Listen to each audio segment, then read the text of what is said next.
Welcome to the Neen Valley Role-Playing Association, a group of friends who like to play RPGs, role-playing games, and try and have fun.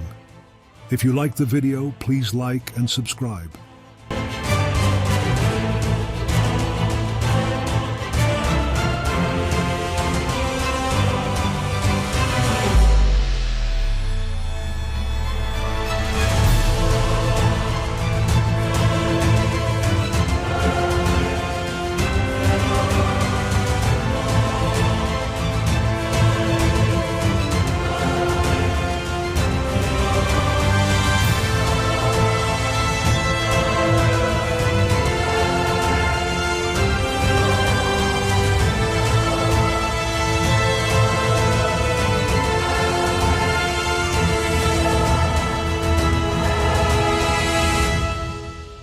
Good evening, class. Good evening, students. Good evening, faculty. And welcome back to East Texas University. As you might have noticed, I am not the usual dean. That's because our dean is taking a sabbatical. So they've asked me to step into the breach and to manage the university for a session. So we have with us tonight two of the finest players of ETU. That is Grace. Hi, Grace. Hello. And Fish. Charlie the boy Perch. Fish to his friends. Oh, yes. And this evening they will be unravelling yet another mystery on campus and beyond. In our trusty steed mystery machine.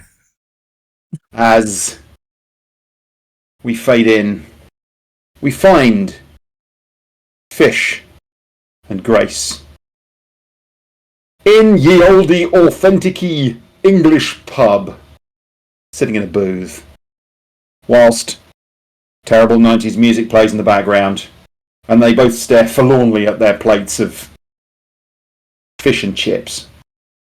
Catfish. Catfish? I would not have ordered It's catfish, and those are fries, made in a factory somewhere. Not a proper spud cut up like it should be. I told you, Grace. We were hoping that the rest of the gang could join you tonight, but it seems that they all have exams. You are the only two who have finished yours at the end of the semester. So it's a Wednesday evening. The pub is relatively quiet. But wandering in the front door, someone that you recognise. John Byers, fellow player on the ball team. That's the American funny ball football, not proper football like we play in England. I keep telling them that. It doesn't go down well. He stands at the door threshold and he looks around, concerned. He looks worried about something. Grace. And he waves to you, Grace. And I'll wave back. flicks a hand to you, Fish, and wanders over to the bar. Is he looks stalking about. you, Grace? Nah. And then he comes over. John's a good guy. Okay. Hey, Grace and Fish, right? Yeah.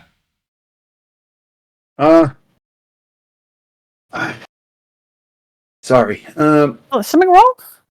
Yeah, my roommate. His Grace, do you remember Sherry? One of the cheerleaders, right? Sherry? Yeah, Sherry Meadows. One of the cheerleaders. I'm going to have to stop doing accents. Sorry, guys. Sherry Meadows, one of the cheerleaders. You remember her, right? She's got the bob hair. Vaguely. I don't tend to pay too much attention to the cheerleaders, John. I'm sorry. What do the other guys do? My roommate is dating her. Yeah, apparently she's had a really weird thing happen to her. Right. You can tell he's really concerned about this. He's got a real look on his face. Yeah, she was She was in the William Greyston last night, late, just before lockup, about 10 p.m. And she saw something really weird. Apparently, there was a kid running around, which is odd in itself. And she called out to him. He was running down the corridor, and he went into one of the rooms, to one of the classrooms. So she followed him into the classroom, and he was in the corner of the room with his mother, and his mother was beating him with a stick. It was horrifying. And so she yelled out and went to intervene, yelled at the lady, and the lady turned and apparently screamed at her, and she was so frightened by this woman that she backed out of there and tripped over and fell in the corridor. Was really upset, and then the janitor came and kind of picked her up and looked after her and got her some medical help, and she was okay. I mean, physically she's fine, but she was really spooked by the whole thing. And apparently campus security had a hunt round, but couldn't find out what was going on. Weird, really weird. Anyway, sorry, just, it was on my mind. You're looking for your roomie then, just to check up on Sherry? Oh, yeah. He's wandered off somewhere. I guess he's probably spending some time with her. I don't know. Just freaked me out, Just having weird things happen right next to you, it feels really weird. I mean, who would beat a kid? Why would they do that? And why would they do it on campus? I mean, there aren't that many families on campus. Just strange. You're right, it does seem strange. How old was this child? It could be an 1850s reenactment. I mean, that was all the rage back in the 1850s and 30s and 20s. Why would that make sense? Well, if they're reenacting a period drama, then they're more than likely pretending to actually beat the child, because that's what children suffered back then. Of course, that wouldn't happen nowadays, would it? Reenacting? Why would they be doing that? I don't know. The theatre Maybe it's part of the drama club thing. Oh, okay. Yeah. Doing a play. People playing and doing a reenactment of some sort for, I don't know, they couldn't find it. But they couldn't find anybody. Maybe they ran out really quickly whilst the girl fell down. I mean... But there's only one way into the room and one way out, and she didn't see them come past her. Maybe she was so traumatised by the beating that did she maybe knock her head at all? Yeah, maybe she knocked her head. Maybe she did. I don't know. I'll have to ask her. Yeah, that makes sense, I suppose. Yeah. I mean, stranger things have happened in the theatre. theatre. Head. Trust me. Didn't realise she'd been knocked out a little, just for a minute or so, and they ran out trying to maybe going for help even. Who knows? Maybe it was them that got the janitor. Strange. But why would they do that? Why would they recreate something like that? She said the kid was screaming. Good actor. I don't know. Yeah, maybe he's going for a Golden Globe or an Oscar or something. Never have worked out what propels actors to act so marvellously. Maybe they really do put a lot of effort into their craft.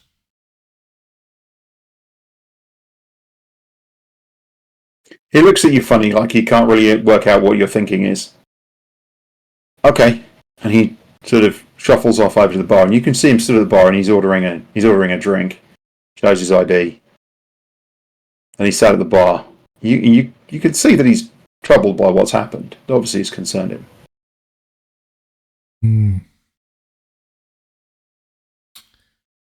Oh, you finish up the. You finish up your. Sorry, where was it he said that this happened? The William... So he said that it happened in the William Greystone building. Greystone. Yeah. So if let's pull up that campus map, and we'll look at that William Greystone building. So on your map, that's map number 25. So we'll focus ping that. And it's this building just here. Oh, hello. I seem to have John Byers up for some reason. Yes.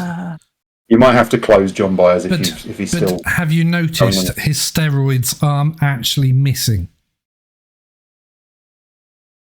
25, you say? Yeah, 25. But 25, just here. So we've had at the end of the road. At 5. Red 5. Okay. We've had paranormal at the Ravens thingy. 21, is it? The Rook? Rook's Nest. 21, Rook's I think Nest. it was. Yeah, 21. I thought that was it. Yeah, the Roost. Yep. The new theatre at number 5. Yeah. Red number 5. And now we've got an unclaimed sighting at 25. So I reckon it's a ghost. So I reckon we should go and see Mr. Mac. And I think he's on my shit list. Not shit list. Wrong word. Good list. You sure? Oh no, that's Donovan, isn't it?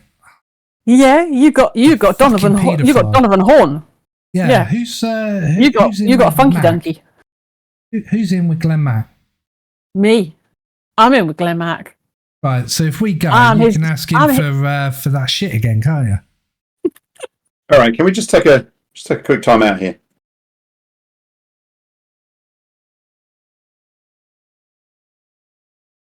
So John Byers has been sitting at the bar drinking. You notice he's had a couple of whiskies, which is quite exceptional, really. And a couple of guys come in and go over to the bar and kind of stand with him and talk to him. And you can see that he's obviously very troubled by what's occurred.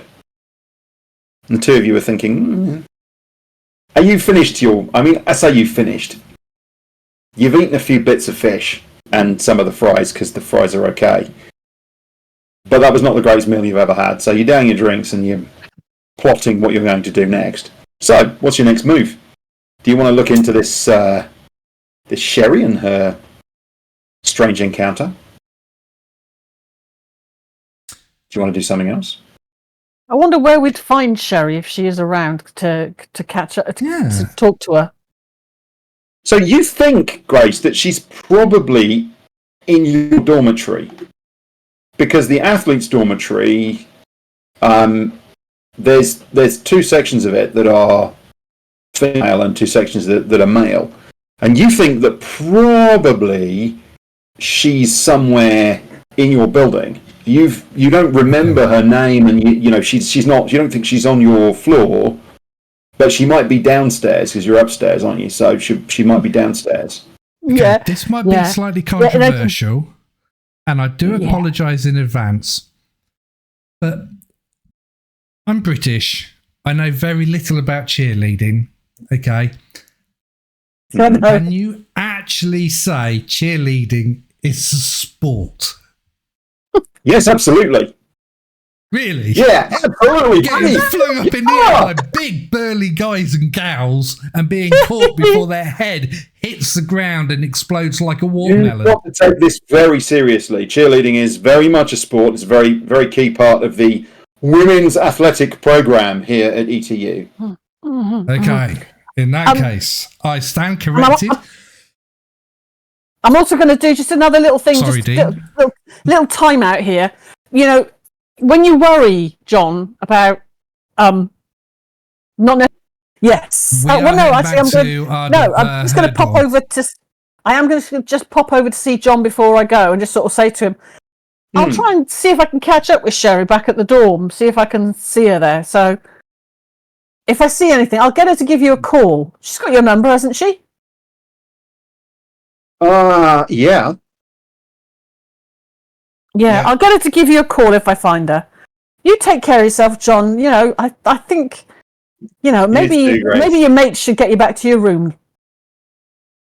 That's yeah. Yeah. And his buddies kind of look at you and look at him, and they're like, "I think that's probably a good idea." She looks at his buddies and goes, a bit. Back to his room. Yeah, he needs a bit of sleep time. But I'll get her to give you a call if I find her. Let you know she's okay. Okay. I'll look in on her. So he leaves. Sorry, you leave. Yeah. And his buddies are trying to convince him, and you could see that he's got another glass of whiskey, and he's kind of starting to get a bit, you know, antsy about the fact that he wants to finish this whiskey off, and they're like, you know, just leave it.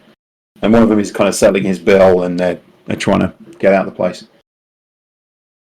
Okay, so you drive back to your dorm, and Where is your dorm? I believe it's 31, isn't number 30? Is it 30 or 31? Something like that. It's the big square one. Linda Kirchman It's 31. 31, manual. That one. Yeah, I thought it was that one. Okay. Yep, that's that one then. All right. Yeah. Alrighty. So you park up and you head inside, and what you do is, rather than normally you would go in and you go into the foyer, and then you'd go up, you just walk up the stairs. But instead of doing that, you walk into what you know is kind of the women's, generally women's assigned area, and you walk down this down the corridor. And as you walk in and you're walking along, you can see there's a gaggle of people in the corridor, and they're standing around by it. And then one of the doors open. You can hear some crying coming from within the door.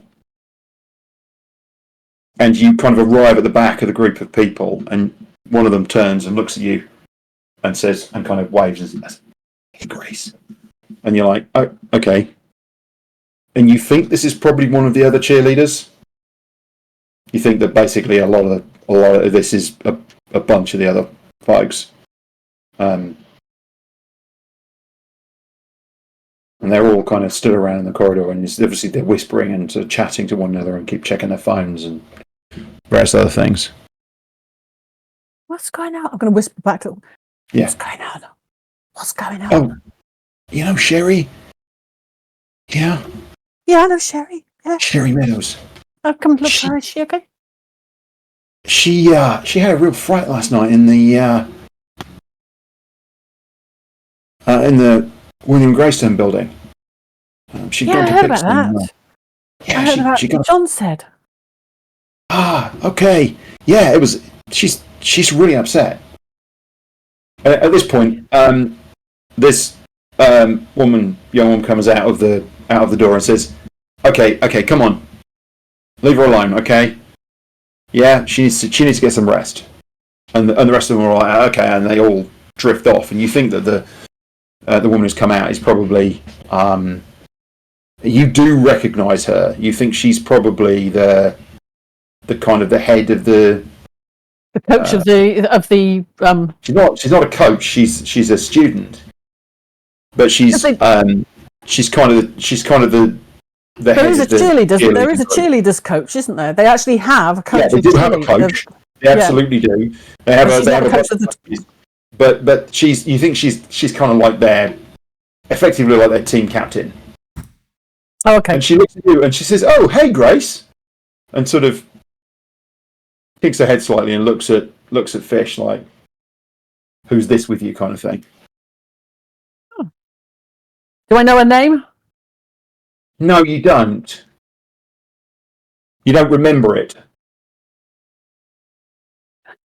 Do I see her look at me?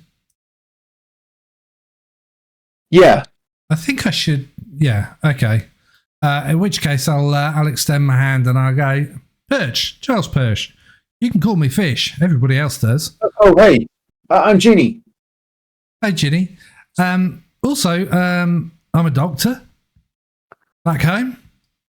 Oh, Has she been to the hospital? well, she got checked over at the medical bay yesterday, but no. Does she need anything else? Do you think? Well, I mean, she's still a little bit stiff from the fall. She's got a bruise on her back, but I think it's more to do with the fact that she was so upset about what happened. Okay. Hang on. Shall I perhaps? I'm a medical practice. I'm a medical doctor. I'm not a psychiatrist. So if it's something that she's seen or something like that, I more than likely wouldn't be able to help her. But Do you want to try and convince her that it would be a good idea for you to just have a little chat with Sherry and just see what's happening? Yeah, but maybe. Yeah. I mean, The problem I don't know is, her. She doesn't problem know harm. me. Maybe a new set of ears to listen to what she's saying. Especially with that crazy accent, she says. Well, I mean, some Americans love this Australian accent. I mean, British accent. So, I can would try you and like persuade to him if you make? want. Yes. It'll be my pleasure. Yes. Roll me some persuasion. Oh my goodness! Look at that. There you go. You completely convinced her that it'd be a really, really good idea. She is completely convinced that it'd be a great idea. So She melts says, over that little voice. Great, and she goes back in the room, and the door is sort of half open. You hear her, and she's talking. You can hear her talking, and you hear the kind of the crying, and there's a whole kind of yes, and she then says, "You too, Grace. That would be lovely. You know, amazing, Grace."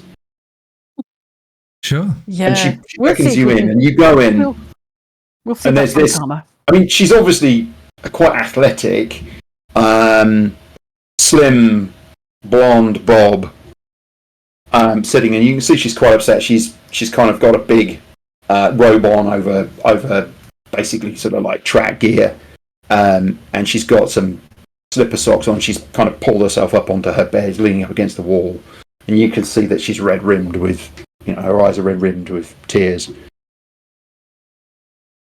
Hey, Charles, right? Please call me Fish. Fish? Why? Surname's Perch, which is a fish. So when I was at... Not like a parrot then. Sorry? Not like a parrot then. Not like a parrot, no, You can see definitely that he's not. Slightly, But I like slightly that one. confused. She's not making a joke. You can see that she's like, I don't know what a perch is, but you know what I mean. She's I've often wondered how many different types of perches there are and why people just call me Fish after the fish perch instead of parrot or great tit or blue tit or sparrow, because they all sit on perches completely as lost her well. at this point. You can see that she's like, okay. Unbelievable. That's really acute of you. I believe Well Tomo done. calls you a great tit fairly regularly, but that's a different thing. Well, I mean... So, what do you want to ask her? So, I understand you've got... right, I want to make an observation as to what's round her bed. Yeah, you sit down on the bed next to her, so you're close but not too close. Yeah. And Grace, you sit with the woman that you've realised is called Jeannie. You sit with Jeannie on the other bed. So, I understand... there's a couple of things going on.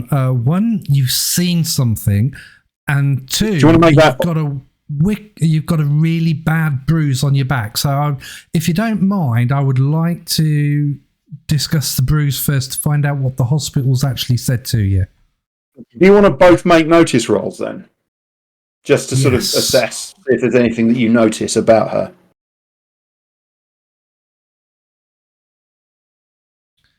coming up. No worries. Maybe it's not. Eventually. There you go. Ooh. Oh, blimey! Ooh. It exploded 3 times. 4441. Jeepers. I've never been so observant in my life. 665. Okay, so the immediate observation that both of you have is that she's obviously very frightened. And the weird thing is that she keeps looking at the door and she keeps looking at the window. So the window, the drapes are closed on the window, so nobody can see in. But she keeps looking at the window and looking at the door and looking as if she's expecting to see something. And you find that a little bit odd. So you notice that she's doing that, but also you can see that she's obviously very frightened. That whatever happened to her was an extremely terrifying event, and she's struggling to get beyond that. Okay, sorry, I didn't write her name down. What was her name again? Her name is Sherry. Sherry Meadows. Yeah. So there we go. I'll just put that in the chat for you. Perfect. And Jeannie Summers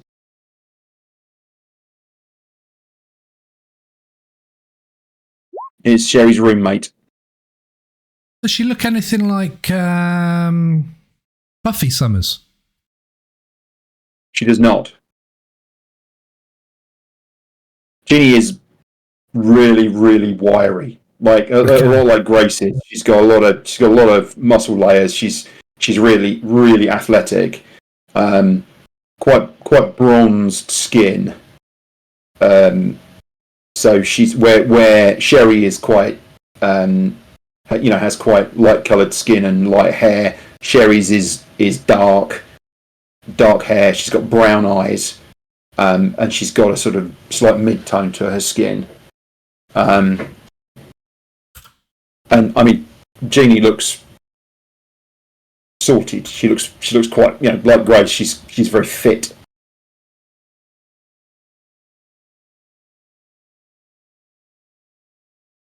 Okay. So I'm going to have a look around and see if there's any, if she's using any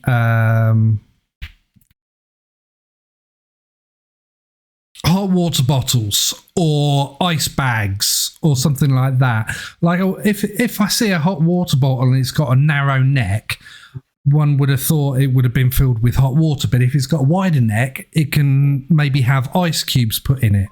So I want to see if there's anything like that laying around. You do notice when she shifts, you just the way that she shifts, you do notice that she's got what looks like a cool pad kind of stuck on her back where she's fallen.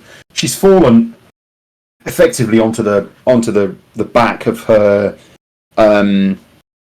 pelvis. So she's basically she's basically slipped over and banged her pelvis as she's come down. So she's basically got a bruise on her pelvis, which that makes perfect sense, and she describes that to you. So she says about the fact that she fell. She banged her pelvis. What she doesn't seem to have, as far as you can tell, and again you've fully observed her at this point, is any kind of head injury. She doesn't look like she banged her head. Yeah. She looks like she landed on her pelvis and then laid back. So she basically, the way that she fell was crack onto the pelvis, but not head. She doesn't appear to have any problems with her head at all. Yeah, I'll just casually look into her eyes with the lighting that we've got. Notice that the pupils are not distilled or anything like that. No, so that's absolutely fine. There's no issues there. No signs of head trauma at all. He's following your finger as you wave it in front of her nose. Yeah, I don't bother with that if the pupils are fine. Just looks like Action Man at that point, doesn't it? Yeah. Okay. So by the sounds of it, Sherry, the hospital actually looked after you quite well, gave you some very sound advice. Medically, I can't see anything that I could do to help with the recovery for the bruising. Maybe when the bruising goes down, maybe keep it a little bit agile. So do your jumps and things like that, but maybe keep off the double back flips for the time being. Is basically what I would say. And then when the bruising starts to come down, then hit it so that you get back up to speed quite quickly.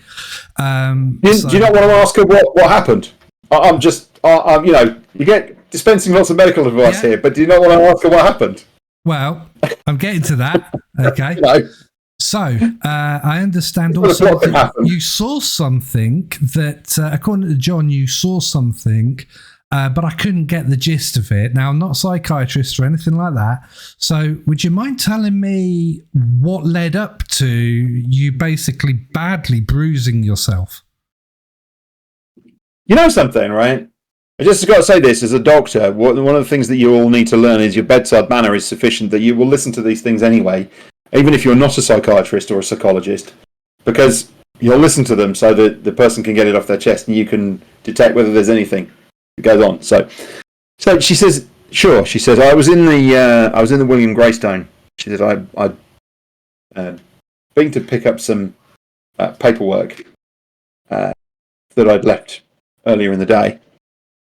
And it was the janitor was at the other end of the building, and I'd seen him. You know the big guy, the African guy.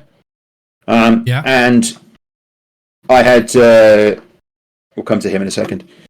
And I was coming out the other end of the building to come back here, just down the road there. So she means she was coming out of this exit here, and as I came just down the corridor and the doors were in the distance, I saw this kid dart out of a side room and run down the corridor. And it was weird. And I called out to him. I said, hey, what are you doing in here? I figured someone in faculty must be there late with their kid. Although the kid was young. Normally they would be, he would be in bed. So, He dived into another room, and I just went to the other room to check. This is the last room on the left, the last classroom on the left. And when I opened the door, he was in the corner of the room, and there was this woman, his mother, dressed in black, and she was stood over him. She's got this black dress on, and she got the stick, and she was beating him with the stick, and he was screaming. And it was horrible. It was really, really horrible. And then I said, hey, you can't beat him like that. What are you doing? What are you doing? And she turned and she looked at me. And I'll remember that look. It was just horrifying. It was terrifying. And she screamed at me. She just screamed. And I stepped back to the door. I was just so taken aback by it. And that's when I fell. And I hit the ground with a real thump. And as I was saying, ow, my back.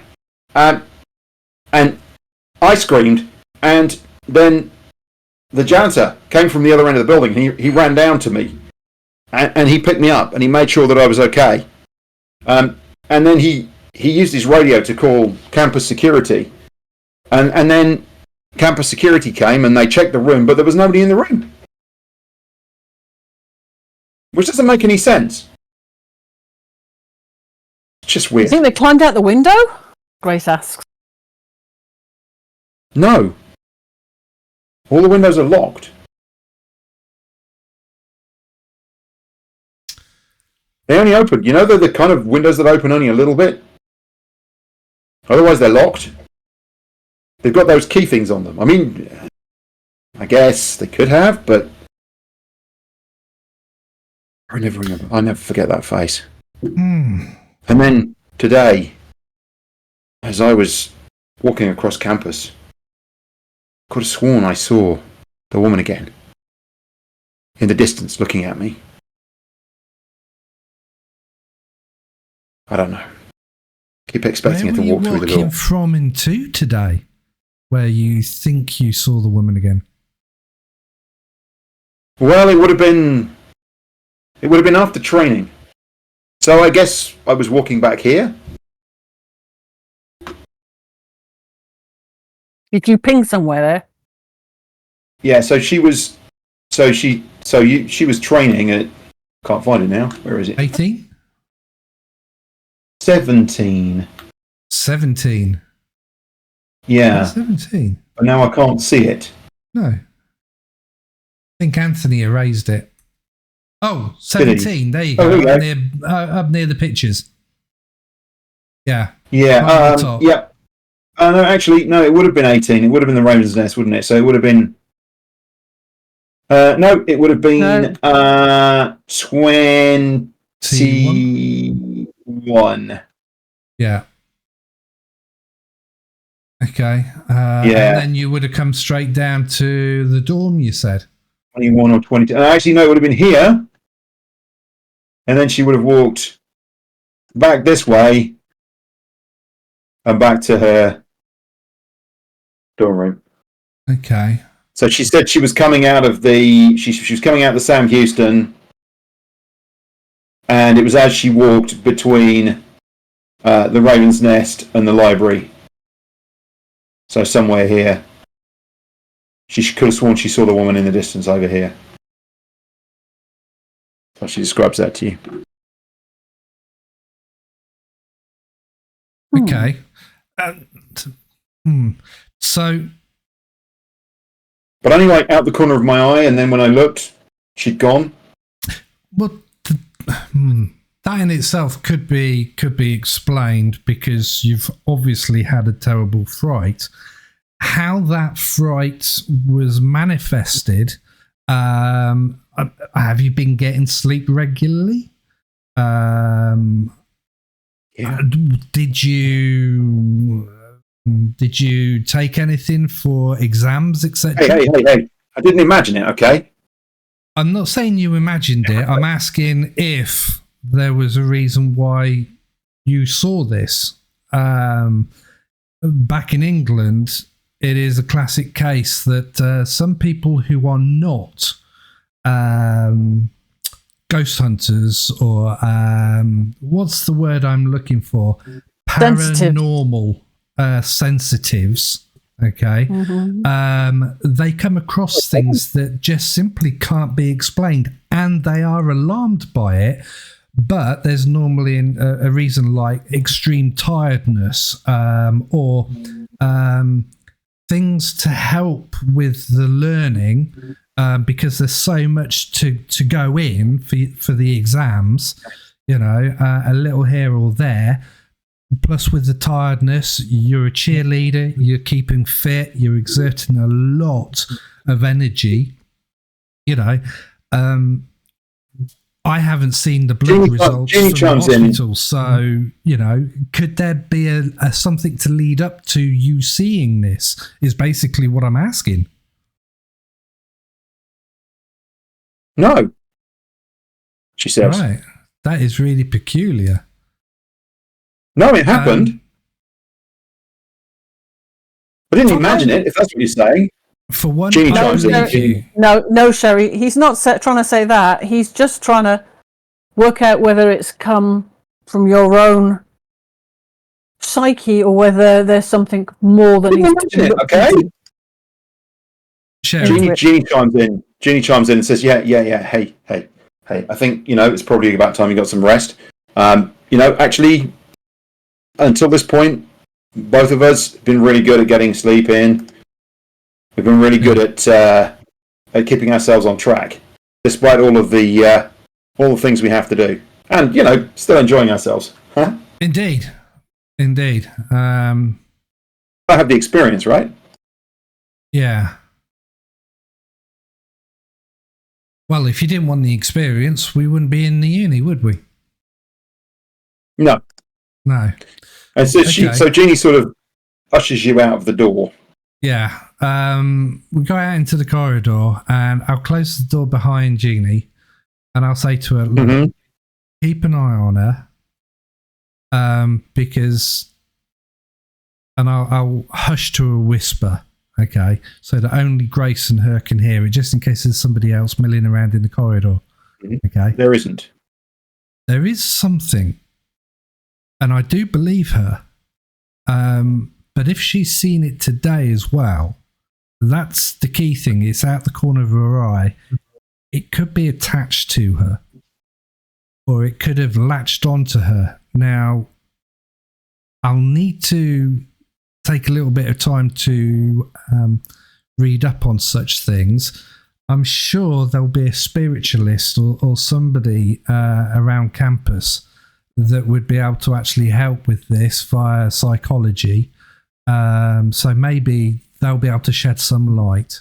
So we'll contact you so that we don't freak Sherry out, if that's okay. Has Grace got your number? Yeah. But trust me, I do believe her. I came to this university and I didn't believe in this. Now I do. Because something similar happened to me directly. So yeah. Okay, then. Okay. You can see she looks a little bit perturbed by what you're saying to her. I'll put her hand on the shoulder and go, we've got you. Don't worry. We'll get it sorted so that she can carry on and, you know, hopefully the worst it's going to be is she's going to remember the bruise and she's going to remember the fright, but over time she'll forget it. We'll try and do what we can and, you know, and so that the professors don't know and the coaches, you know, we'll keep it between the four of us, if that's okay. Well, between the three of us, and we'll fix her. Well, we'll put her mind at rest. We'll put her mind at rest. Leaves you to it. So what are you going to do next then? I think you can go and talk to the janitor. Now you do remember this guy. He looks after a number of these buildings along here. She said this big African guy. He is an actual African. You think you've heard his accent. You think he's got a Nigerian accent. Probably in his early 50s. Big, really like big chunky guy. Looks like he could have, you know, probably played for the NFL. But you're fairly sure if he had, he wouldn't be a janitor here at ETU. Or you could investigate the building itself. It's coming up to the point at which it would close. It's about 9 o'clock in the evening at this point. You could go and have a look at the building, or you could wait until the morning and see what else you can find out. Do some more investigating.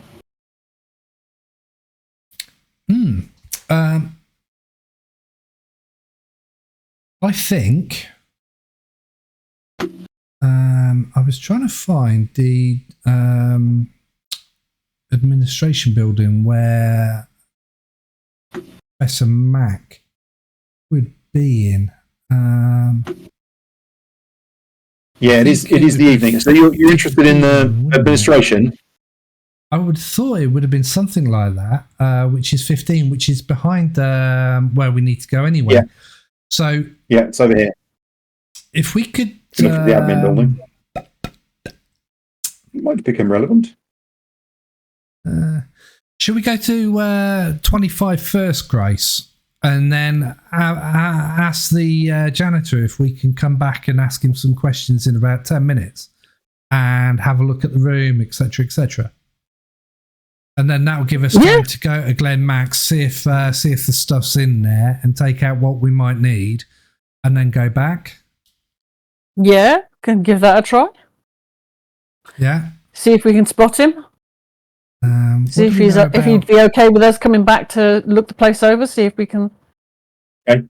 You trot over to the you trot over to the admin building, to the Dr. Patrick O'Brien administration building. Yeah. Just here. Up. And yeah, I mean, you actually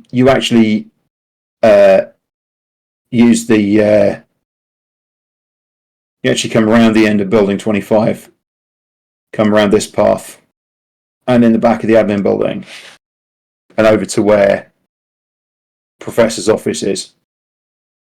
This building, parts of this building are in darkness. The lights are off. But it's okay, because as you walk down the corridors, the lights are on in all the corridors, but a lot of the offices off to the side the lights are all switched off.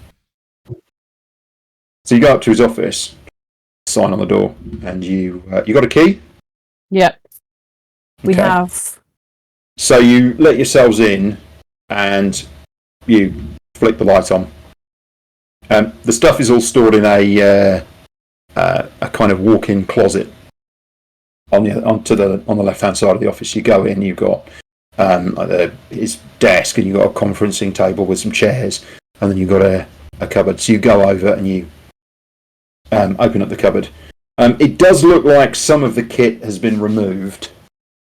So there's in this room, you open this walk-in closet, you basically open it up, and it's got shelving. And it does look like some of the stuff's been removed, but some of the sensors and cameras and things are here. And there's a couple of crates. You could certainly, there's a complete kit. If you want to pick that up and take it with you, you can do. Yeah, I think we need to. I mean, if the digital electronic voice phenomenon or EVP recorder, if one of those is in there, then you've got temperature sensors, an infrared camera, and an EVP recorder. It's basically in a plastic box with a lid on. Yeah. The stuff is divided up into different kind of kits. So if you're on a big site, then you've got a collection of things that you can take to a room and set up in a single room, and so forth. Okay. Is the thermal camera there, or is that out? Yes, it is. Okay. Yes, it is. So the box that you've got has got a tripod, the thermal camera, infrared camera, a temperature sensor, an EVP, and basically the connections and stuff to hook them up, so that you can hook them up to a laptop. You will need to get a laptop from somewhere. You can hook them all up to a laptop. I mean, they'll work on their own, but you will need a laptop to plug into them to get the information off. Yeah, no worries. Yep. Okay, so we'll No problem. I'll stick all of that in my bag. A man satchel.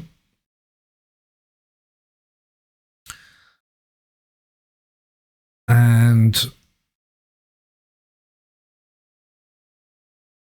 anything else, you'll have to go in Grace's backpack, because, Grace is that type of woman that she doesn't actually have a handbag. She has a backpack with a baseball bat and shitloads of pepper spray. Yeah, I mean, you need to take, when you take this stuff with you, because it's all packaged up, like it's all in cases, boxes and things. You need to take the plastic crate with you. So basically, you need to lug out the plastic crate. It's not that heavy, and either you can carry it. It's not an issue. But obviously, you couldn't. You have to drop it if you got in a fight. Okay. Yeah. Yep. Yeah. Okay. Cool. Got it. For some reason, you split those over two sections. I don't really understand how this chat works sometimes. Don't know anybody else.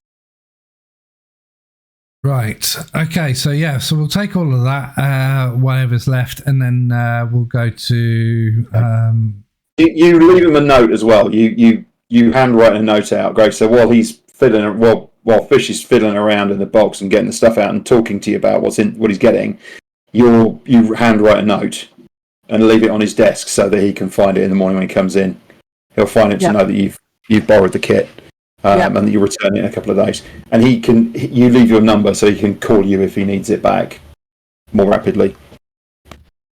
Okay.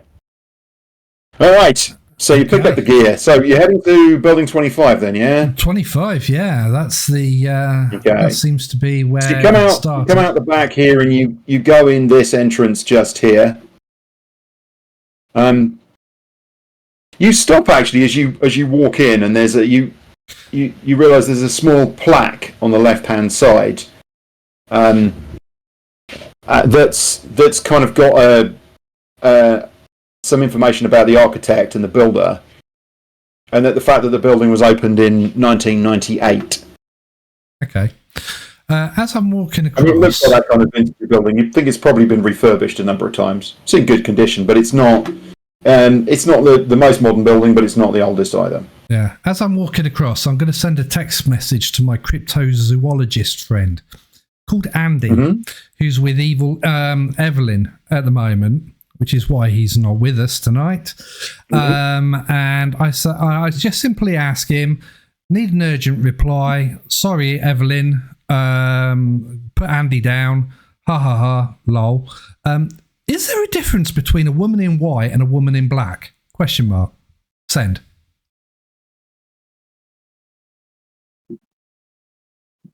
Is there a difference between a woman in white and a woman in black? Yeah. You just received a text. Yeah. What you get back is duh. You know that emoji that's like the yeah. That emoji. That's the one you get back. Care to explain what the difference is then, apart from one's in white and one's in black? As in Supernatural. Never heard of a woman in black.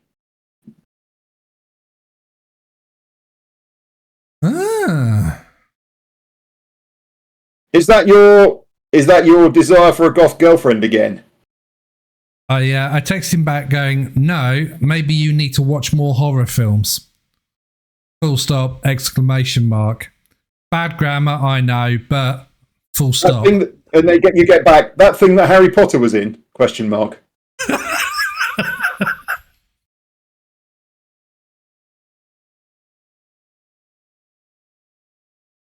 Yes. And then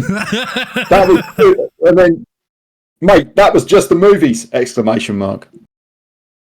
Okay, thanks for clearing that one up. Good luck with Evelyn. Oh, look. You got back the echo emoji and the eggplant emoji. Oh, he's seen this, Grace. Andy's divulging a lot of information here. I'm sure he'll thank me for it later. Anyway, moving on. So yes, so we walk in. You walk in the building. Yeah. And you don't actually know. I mean, you know that there's a basement here. This building has a small basement because you know that it has all the facilities stuff is in the basement. But for a moment, neither of you really know where it is. You're pretty sure that's where you'll find if the janitor's about. That's where you'll find the janitor. But it takes you a moment, the two of you, to sort of find to wander up and down the corridor, the section of corridor that you're in, and to find a door, and it says staff only, and you swing it open and look in, and there's a short corridor, and then a set of steps going down. The lights are on. It's fine. Okay. You going down there? Do we need to go down there? I think we should. Just in case somebody's bought something from that bloody pawn shop and left it round here. I think we should try calling out first. Go on then. Do we know his name? We don't, do we? We just know. No, you don't know. Hey, Mr. Janitor. Let's call out them. Hey, Mr. Janitor. You down there? From somewhere down the stairs, you hear, hello? Hello? Is it okay if we come down to have a quick word? Yes. I won't do a Nigerian accent because I'll just sound incredibly racist. So, I was waiting for the point. So you go along, you go down the stairs. This is basically a set of, I mean, it's raw concrete. It's simple stuff. You know, the you're in a facilities part of the building. You've got block walls that have been painted, and you've got these sort of basic concrete stairs. You go down, and you're in this fairly brightly lit janitorial area. Along one side, you've got all of the kind of supplies and various things in kind of on shelves, and you've got a cage that's got some chemicals inside it, which is locked. But you've also got a small table and a couple of chairs, and this.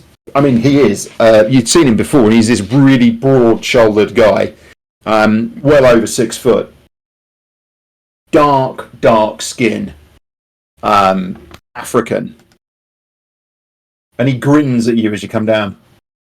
"Hello," he says. Come on," and he indicates the chairs. Sure. You can put that down. You pop the box down. I don't normally get students coming down here. There's a door to his left, which has got a window in it, and you sort of peek through there, and the light's on the other side, and you realise that it goes on quite some way, and that's like you can see that's where the boiler room and basically all the services and facilities are. There's various hatches and things on the wall and servicing points, but you think that's like where the heating system is. That's where the furnace is and all that kind of stuff. And that's HVAC and basically all the building facilities management and machinery and plant is all through this door. Anyway, he takes a bite on his sandwich. "Now," he says, "how can I help you? There must be a reason at this time of the day that students come down to see me down here. You're welcome. But please don't come down here if I'm not here. It can be dangerous."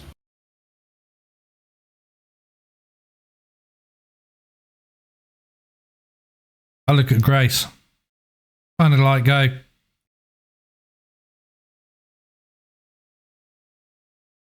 Sorry, you can't look like what? What did you? Can I see that again? I was busy typing. So what do you want to know from this guy? I'm looking.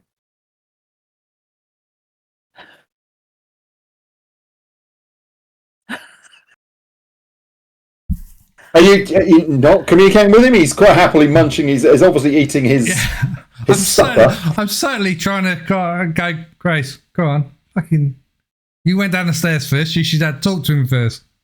Oh, that's what you said. I'm just like, what? What's he doing? What is he doing? She's standing looking at Fish as if he's gone bonkers. She shakes him off. Yeah, whatever. Yeah, hi. We heard about there being a really strange incident in the building the other day with Sherry Meadows. She saw something really freaked her out. She said Yes. she saw a woman. The poor girl. She saw a boy being beaten. Not good. Very bad. No good at all. But you couldn't find anybody. Apparently, you didn't see anyone. Have you seen a woman like? Sorry. Again. Sorry. Have you seen a woman like that before in black? Is there a teacher who is in the building who would look like that? No, she described this long dress that this woman was wearing came down to her feet. I've never seen anybody wear anything like that. None of the faculty were dressed like that, huh? And children, I mean, the faculty don't usually bring their children in here, and certainly not at that time of night. It was all very strange. Very strange. But I wonder sometimes, strange things happen on this campus. Okay, can you guys make me a notice roll, please? Yes, my best skill.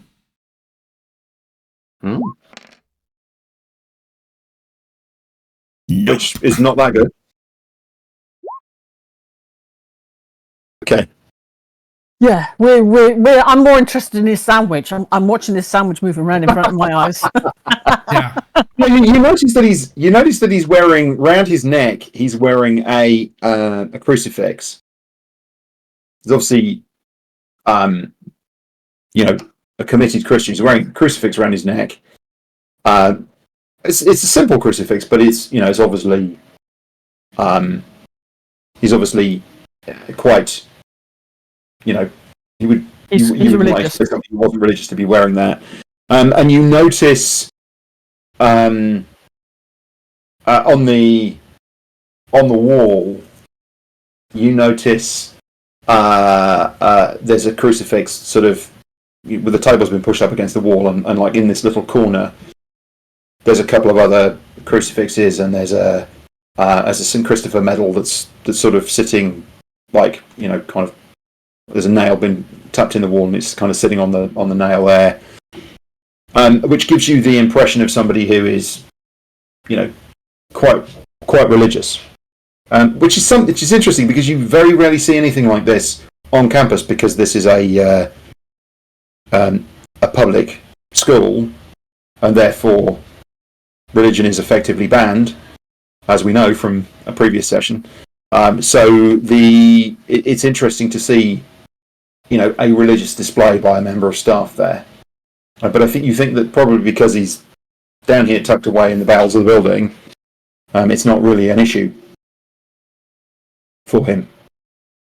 Hello, John. So, hello.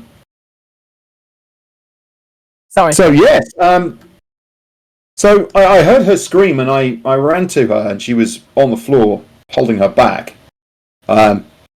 So I used my radio, and he kind of shows you on his belt. He's got this radio, so I used my radio to call the campus police, and they came very, very quickly, which was perfect. Really, they just drove straight up the road and came in the end of the building. They were with us within a minute.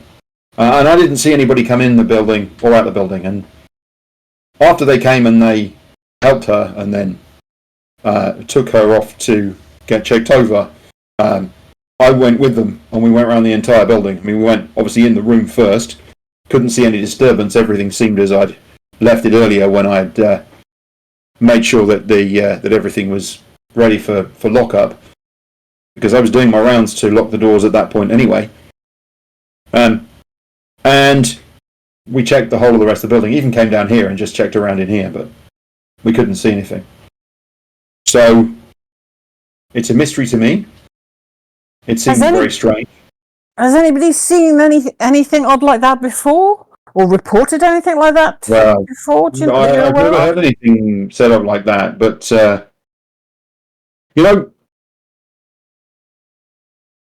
I suppose I don't normally work on a Monday. No? Who covers the place on a Monday then?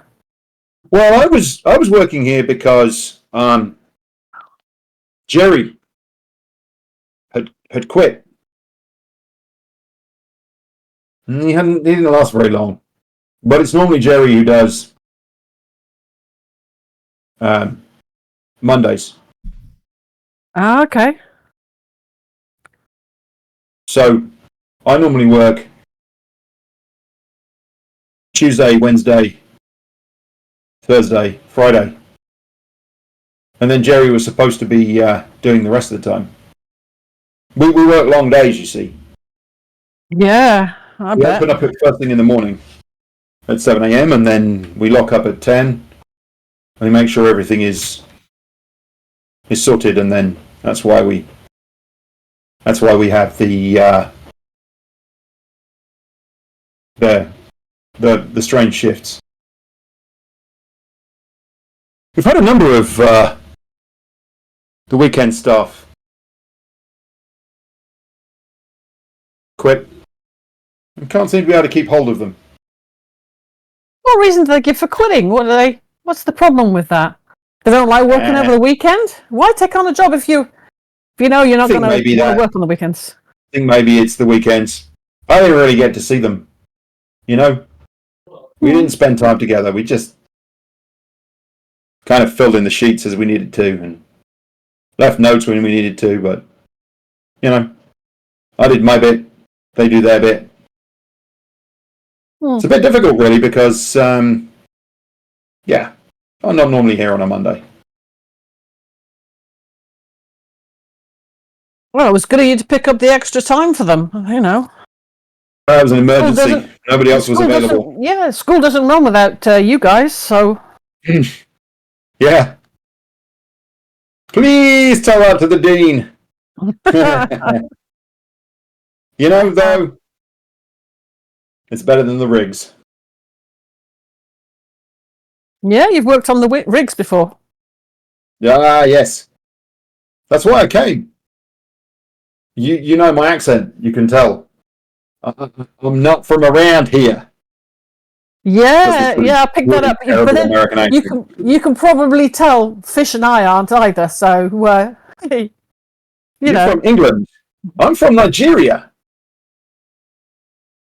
Worked in the oil industry when I was very young and then came here to work on the rigs. Worked out in the Gulf. Then worked in Galveston.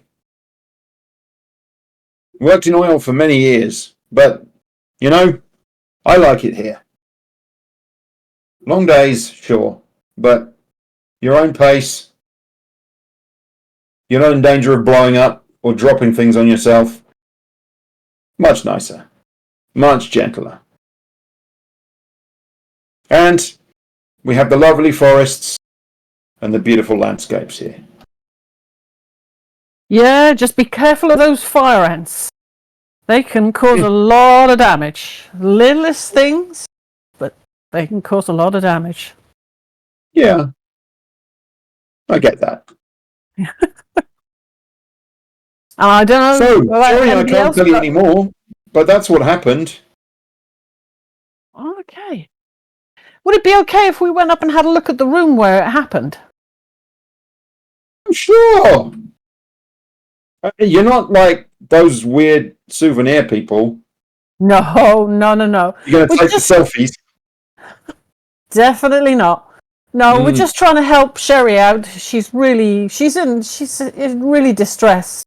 So we thought if we could get as many, if we could get as many answers for her as possible, it would put her mind at ease and let her rest a bit easier so that she can get some sleep. She's not slept since it happened, so we're worried for her. Oh. Come with me, he says. So you trot back up the stairs. Sorry, before we go up there, sir, next month, my mechanical engineering is going to be looking at HVAC systems. I believe you've got a HVAC system in this area, haven't you? Yes. Could I have a quick look at it so I can get the heads up before I'm supposed to actually start looking at HVAC systems? Looking in the textbook is... So are you with the department next door then as well? Yeah, I'm... The building next door is the RE building. Sorry? I'm a mechanical engineering major. Yeah, so your mechanical engineering is here in the RE Lee building. Yeah, in 19. Because he says, and he points at the door. He said, under here we service both buildings. Oh, so the systems here serve both buildings. They were both built at the same time. Excellent. Yeah, we saw that plaque in 1998. Was it? They were built, the buildings. Yeah. Sometimes it feels to me like they've been here for 1,000 years. They break down a lot, but we keep them going. It's all good. Yeah. I mean, you know, this stuff is well maintained, but, you know, old. And come through, he opens the door, and you can hear there's quite a lot of noise in this room, quite a lot of background noise in this room. Yeah. But you can see that this area, you can see that it's kind of stages through, and you realise that actually it must be under the ground here. Right, gotcha. Okay. So if there's ever going to be a sinkhole to to the 9 depths of hells, it will more than likely be because one of the HVAC systems is imploded. Sorry, it's actually kind of at this end. I should say it's more at this end of the building. So you actually came down a set of steps that were sort of about 2/3 of the way down the building, and it's actually kind of here. Okay. But let me draw a tiny little, definitely not relevant to anything, rectangle. Yeah. So my main purpose for getting in there is so that we can also have a look in that room. Whilst or should I say, Grace can conservatively look around to see if there's any telltale signs like black wax on the floor somewhere, or rubbed out chalk marks or something stupid like that that we've come across before. Whilst I'm taking an interest into the thing. So so I'll say to Grace, do you want to come and have a look at the HVAC system with me? I know it's not your thing, but you know. Yeah, go on then. Hey, you know. Hey, I watch cheerleaders do their thing. So he walks you round the. I'll explain the red circle, the red rectangle in a minute. So he walks you round this area. Yeah. And there's a wide variety of ducting, and he's quite strict with telling you kind of where you can walk and where you can't. At one point, you kind of go to wander off. He's like, hey, hold on, you can't walk over there, because there's things sticking down. He said, we're not wearing helmets. He said, if we put helmets on, it'd be different, but you can't go that way. Okay. And you notice it's also quite noisy. It gets to one point, and there's a sort of a little side room, and there's quite a lot of racket coming out of there. There's obviously some kind of pump or something in it. And he says, you can look in there, but it's too noisy. We needed defenders to go in there. And there's a big sign, and it says, we're ear defenders, and all this kind of stuff. But he basically takes you down the middle, and at the other end, you notice that there's another room, kind of like the opposite one, and some steps going up, and he sort of says, you see, up into the other building. So basically it's this big plant room that sits under here. I'll stick my thumbs up. You see various sections. Yeah. Yeah. I mean, you look around, the two of you look around as much as you can. I mean, the lights are on, right? It's not dark in here. I mean, you're underground, but the lights are all on. It's not like there's any dark corners particularly or anything like that. You have a really good scout, but you don't catch anything obvious in terms of rituals or other things. It all looks as you would expect. It's really, really quite well kept.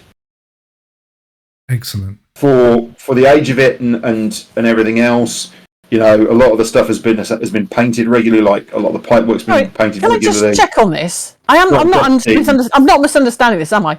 You said 1998. Yeah. 1998. Yeah. 1998. So it's This all is a modern building. It's 27 years old.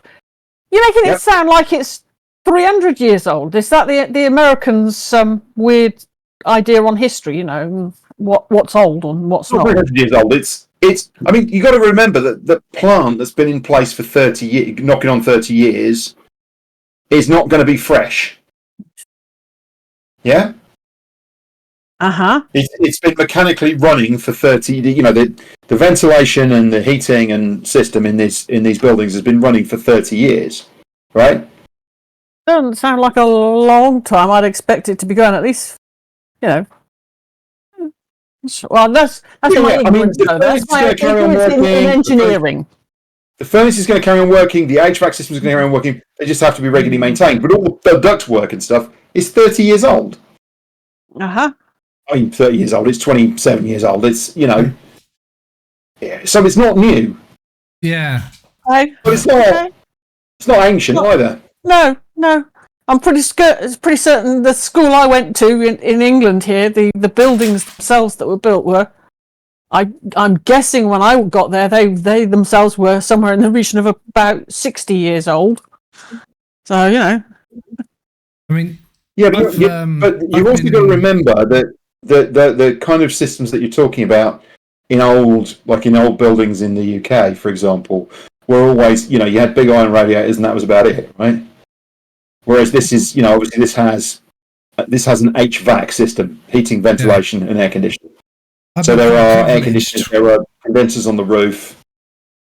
I've been quite privileged with my job allocations, and I can remember a machine going in, and within 9 months, everything was grotty from the floor up by around about 2 to 3 inches, and they had janitors. Well, they had cleaners that were supposed to go in and clean. It's just the nature of moving parts. So with a HVAC system, the furnace and everything else, I would have expected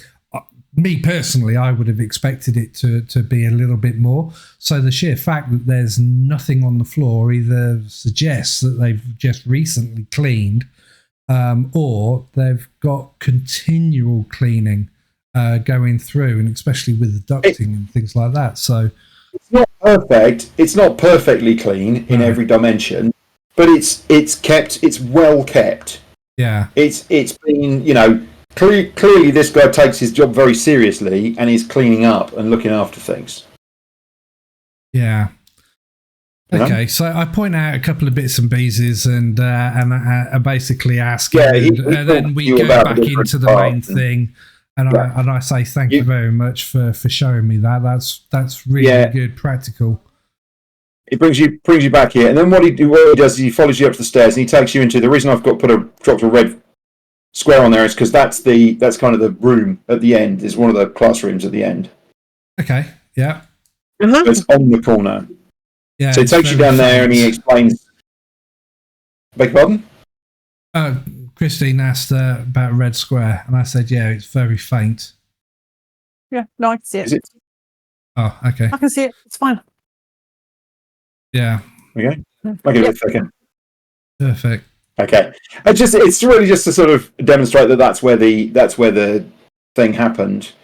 The door is kind of on the bottom left-hand corner of the square. And he takes you along and he says about the corridor, and then he kind of opens the door and takes you into the room and just sort of lets you wander around the room a minute. I mean, it's dark outside. There are blinds, but they're open because they don't only close the blinds usually if there's light coming in from outside and they need to do something inside. Okay. So he switches the lights on for you to go in. It's dark when you get to the room, but the lights are on in the corridor. He switches the lights on, and you just stand in the room. I'm going to use some of the sensors that we've taken with us. See if any of them are picking up any signs of activity. We'll set bits and pieces up just for a routine. So thermal camera in the middle of the room. John, you normally put that in a corner, pointing into the room to give you a wide view of the room.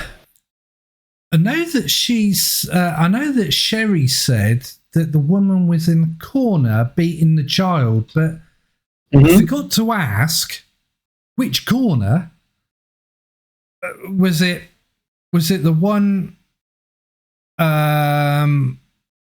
Was it either the left or right corner looking out towards building 19, or was it the corner on the left of the door entrance?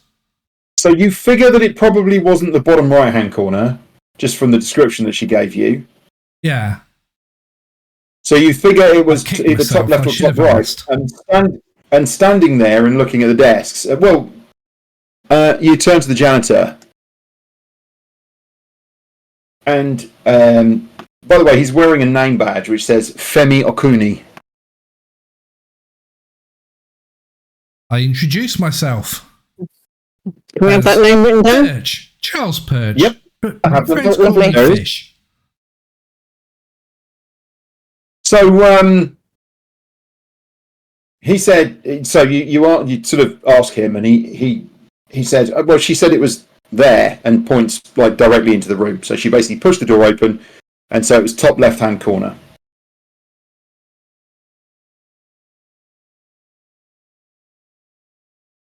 Excellent. Okay. So we're just going to scan the room and do some bits and pieces, because if we don't do it, Professor Mac will crucify us, because we're in his class for his stuff. All right, but he looks at his watch. I must lock up soon. Hopefully, we'll be done before. So yeah. Well, it's about 10 to 10 at this point. I must lock up soon. So I'll give you 10 minutes. That'd be Yeah, perfect. lovely. Thank you. This was about the time that it happened. Oh, excellent. And he walks out, he kind of steps back through the door into the corridor, and he looks around, he looks up the corridor. He looks in the room. Do you want me to stay? I must go and... No, you... No, you will stay here. We won't move. You do what you need to do. We'll be here. If you can then come back and we'll leave with you. I'm you going can to lock start, up. Is that I'm going okay? to start making my rounds to make sure everyone's out of the building. Excellent. Okay. That'd be Thank brilliant. you very much. Okay, so quickly put things on tripods that need to be on tripods and all that paraphernalia. Yeah, you set the gear up and spin everything up and put it on. Yeah. And then... Okay. Just going to retreat out into the corridor. I mean, there's lines of seating with desks. It's more classroom style. This one's a more classroom style than a lecture theatre. Yeah. Okay, so I'm going to... Room's flat. For some reason, Fish instinctively puts his right hand onto his left forearm where the mark is from the woman in white. So, quick time out. The woman in white, that was right from the beginning, blah, blah, blah, blah, blah. Oh, no, I've already told you about the woman in white anyway, where Fish got marked when you were playing Tomo. So, instinctively, Fish just puts his hand across the mark and just rubs it. Nothing really happens. It's just the last time when he came across a ghostly figure, it left a mark. So he's just absently just rubbing that area. Okay. Grace, should someone stay in the room or come out? Or I mean, it was a child first, wasn't it? Yeah. Let's both go out into the corridor. The child was in the corridor, so let's go into the corridor and have a quick look and see if we can spot the child. I'll take the thermal camera with us so that I can kind of, whilst we're going. You're not going to leave it in the room? No, we're leaving it in the room. We're leaving that in the room. Are we leaving it in the room? Okay. Yeah. We'll just take one of the thermal sensors with us. Okay. We'll take one of the thermal sensors. You know, like the little handheld camera in the room, pointed in that general the Glenn Mac area. was using on the first day we saw him. Yeah. Okay. So that's what. So you put the EVP. You put the EVP. You switch it on. You put it in the middle of the room. You take the temperature sensor and pop it next to it and switch that on. But batteries are fine on both of them. You got the camera on the tripod. You can put that in the bottom right hand corner, and you put that on. It's got a wide angle lens, so it pretty much captures the whole room. You switch that on to record, and then you walk out into the corridor. Yeah. Should we actually go to the room where Sherry collected her paperwork from, and then come back out into the corridor? You don't know where she collected her paperwork from. She said she came to collect paperwork, but you don't know where that was from. Okay. Let's just wander back up the corridor a little bit, just have a little look round, and then we'll come back down to the room, basically. Yep. Yeah. Okay. You wander back up. We know the kid was seen running this way, so like a sort of central foyer in the middle of the building. You can't walk from one end of the building to the other directly. You kind of have to go around this piece in the middle, but you can do that up and down. So you basically go down to the other. You go down to the other end, and you can hear someone moving about in the distance, not your way, but down the other end, and you figure that's probably Femi who's doing that. Okay. And you think you can hear whistling at various points and the jangling of keys. And so you just basically stand there for 10 minutes, and then he comes around the corner and he looks at you and he says, "Well, I shrug. You're both upright. I didn't hear any screaming. That's good." It's always good. We don't like screaming either, and Grace grins back. No screaming. Good. No little boys? We've not seen anything. Nothing at all that we can see. Well, no. And he works his way down and he checks each of the rooms as he goes along. Just checks his rooms. He locks them all up, literally to the back, to the last room. Yeah, now I'm afraid I have to lock up. Yeah, we've dismantled everything. Yeah, you kind of wander down with him, yeah? Yeah. Oh, right, okay. Well, no, but we're going to be a bit ahead of him because are we going to dismantle the stuff? I mean, we've only set out for 10 minutes. We dismantle it, or we're going to leave it there overnight?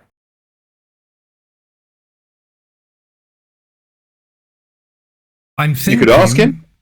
I'm thinking. Remember, we have to pay for it if anything gets damaged. So yeah, that's true. We don't want a spirit to. I would feel more comfortable taking everything down, even if we just grab everything and then take it outside, and then anything that's been built up, we then take down and put back in the plastic box. I would feel a lot more comfortable doing that. Okay. All right. So you grab the stuff back, you pop it in the box, and he seems pretty chilly. He waits for a couple of minutes while you just grab your stuff and put it away. And he nods at you and says, "I hope that helps." Well, we'll find out when we analyse the data and what have you from these devices that were left in the room. But yeah, maybe. Thank you very much, all right. Mr. Well, good night. And he locks the door, and then you head out the building. You head out this way, out of the building, and he gives you a wave, and he locks the door behind you, and then you see him tootling off down the corridor, and he turns into that room and disappears. Right. So, what can we do? If you stand around for 2 minutes, he comes back out again with a satchel on and locks the door and then off he goes, heads off to his car, goes home. But that's a different thing. So play back the thermal camera. Yes, you do. You play. So you head back and you you play back the thermal camera and the EVP, but there's nothing on them at all. So it's almost as if whatever happened didn't occur tonight. So there didn't seem to be a replay of this.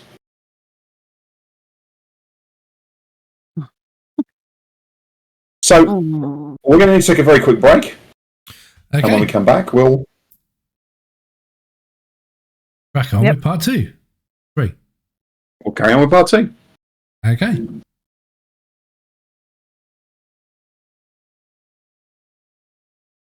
You head back to whose dorm do you head back to?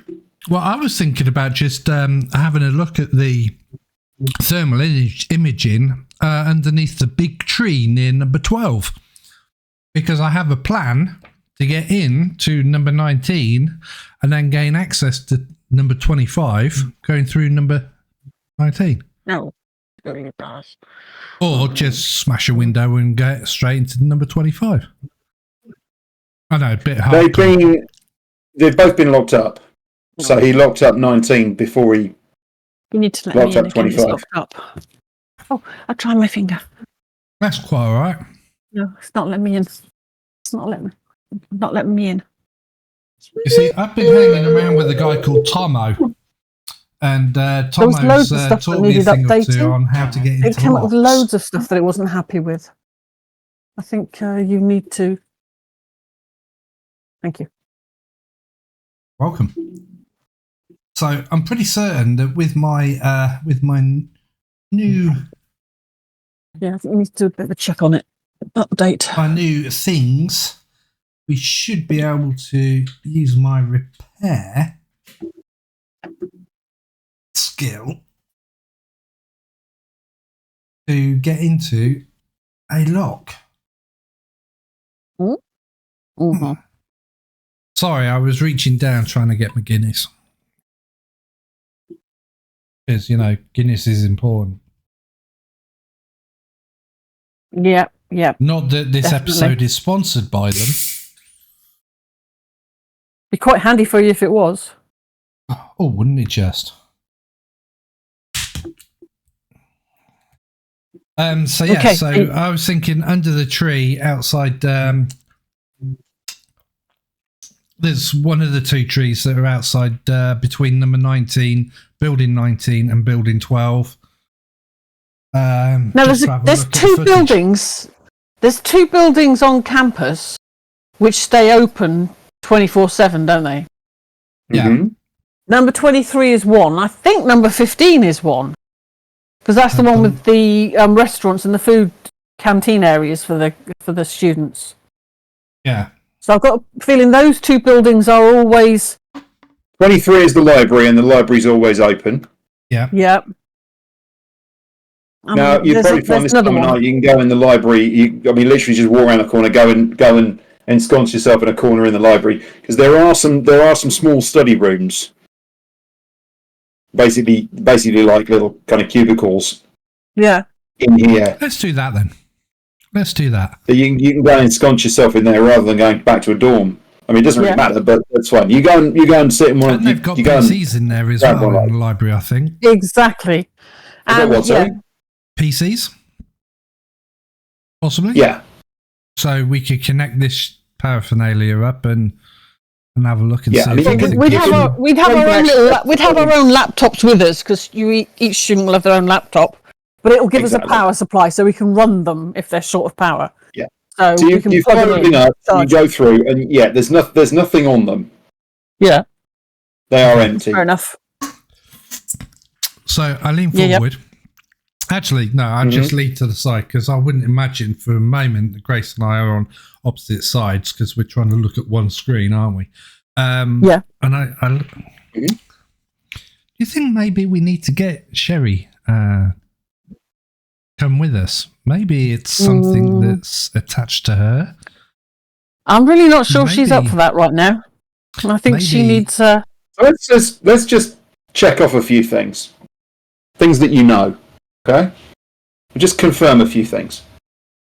You know that she was in there on Monday evening. Mm-hmm. Okay? And it's now Wednesday. She saw the thing on Monday evening. It's now Wednesday. It's 2 days ago. Okay? So she was there Monday. She saw the thing on Monday. It's now Wednesday.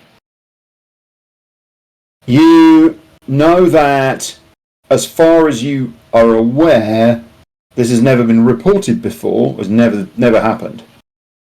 But what is odd is that Femi told you that he only works, normally he works Tuesday, Wednesday, Thursday, Friday. And the previous weekend guy, as he called him, Jerry, quit unexpectedly, and he had to work on Monday. So he was in on Monday, which was unexpected. You know as well from what Femi said that a number of previous weekend janitors have quit. There's been a succession of them, and they've quit. You know that nothing happened tonight because you were there at that time. Could it happen at different times? You're not quite sure. But you know what the timing was based on what Sherry had said. What's interesting is you know that this is an old campus, and as Fish postulated, was this something from back in the 1850s? Because people don't beat their children anymore with sticks. Well, the ones who do tend to end up, in prison. So, was this a reenactment of something, or was this a psychic imprint? Was it ghosts? It's entirely unsure. But you do know that it didn't happen tonight. but it did happen on Monday. Maybe that was the anniversary of something. Maybe it won't happen again for another year. Well, we're in the library, so I'm going to go through the newspaper records online, because we've already discovered a very handy website that gives us because it gave us information on a student that went missing when we were looking at the theatre. So we know there's newspaper records. There's a newspaper archive online. There are some archives online, but those archives don't go. Certainly the ones that are online that you've got available only go back to about the 1960s. And you realise that to go further back in time, you're going to have to go and look. You're going to have to probably speak to the Pine Box Gazette. The problem is, you think it's probably going to be difficult to actually know unless you've got a bit more of a handle on, timing and so forth. There is another option, of course, is there's somebody else on campus. There is an archivist from the 1850s. There is an archivist on campus who may be able to give you some insight into the building. She is responsible for maintaining the archive from the original women's college, and she's basically the archivist and the historian for ETU. That's what she's employed to do. And you know that she is in building 15. So she's in the administration building. She's based in there. Ah, well. Did we? And if you speak to one of the... Yep. Sorry, you go. I was going to say, did we find out which of the two buildings that are open 24/7? Is 15's the other one, isn't it? I'm not sure. I thought it was building 6. 6? 15 is actually open 24/7 because it has administration stuff in it. But I thought building 6 was also somewhere like you can go and get a coffee in the middle of the night if you need to. I don't know about building 6. I don't. I only know there's 2. That's the student services building. I think I think you're right. I think even Anthony said that building 6 and but you've already been in building 15 this evening, and you know that most of it is shut up and locked. Yeah. So maybe that's something to do tomorrow. 6 is the library, isn't it? That's the Agee library. No, 23 is the library. So you're currently in this building here, 23, which is the library. Number 6 is the Agee archive. Red 6 is the AG archive. No, 6. Number 6 is the Edgar Garland student building. Student Centre. No. Red 6. Yeah. Yeah. So the Agee archive. Yeah, which is close to the train track. Yeah. Okay. Yeah, so that's... So it's building 6 that's 24. So number 15 is not open 24 hours. No, it's number 6 yes, and number 23. The physical building 15 is always open. It's open 24/7 because because it's the administration building. That's where the campus police have got an office. That's where the medical centre is. That's where all those kind of little things are. I'm with you. Yeah. Yeah. I'm going with that anyway. Anthony, correct me if I'm wrong. No, I think you're right. Okay. Yeah. So we've got 3 buildings open kind of 24 hours. Because apparently, because they know things have been seen, so it's handy to have somewhere that students can run to, apparently. That's definitely not the reason they give. No, it's not the reason they give. But it's the handy reason that the teachers know is there. Yes, you say out loud to Grace. You know, there's one thing that I've been puzzling over since I got here, apart from the obvious, like, how is this place so fucking supernaturally charged? But the thing that's really perplexed me is, why build a university over train tracks?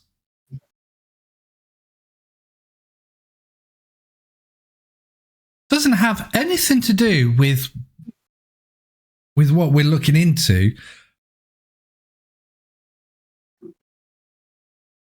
it's I've always just been confused by that. Maybe the grounds before it was a university. I mean, you hear about plantations and things like that further south, over in Georgia and Carolina and places like that back in the day. Maybe this, and also, some of the pathways they do look like an old factory style thing, and I wonder if this place has got more history. This place has got more history. Well, we know it's got more history than. It was a women's college. Yeah. That opened in 1850. Before that. The train tracks. The train tracks are. This was there would have been an amount of land, and then as it expanded, the train tracks the train line was absorbed into the campus. Yeah. So you just leave the railroad in place. You also got to remember there's a different attitude towards railroads in the US than there is in the UK. In the UK, we put fences alongside them and we kind of shut them off so that there can't be any issues. Whereas in the US, it's very much the attitude of, well, if you're stupid enough to drive in front of a train or jump in front of one, it's your own fault. Yeah. Plus, also they tend to be slower moving. Hmm. Okay. Also, we're a denser country, so it's a slightly different attitude towards a lot of these things. So I'm wondering. Yeah, so that's the only reason why there's a railroad running through there. Is because the over time the expansion was the other side of the railroad, whereas the original college. I mean, if I say to you that this building just here, Building 28, was originally it's the only original building from the women's college left from the 1850s. But this was originally part of the women's college, this building. Mm-hmm. Now it's been extensively refurbished and is now a high-end dormitory. But it did originally. It was part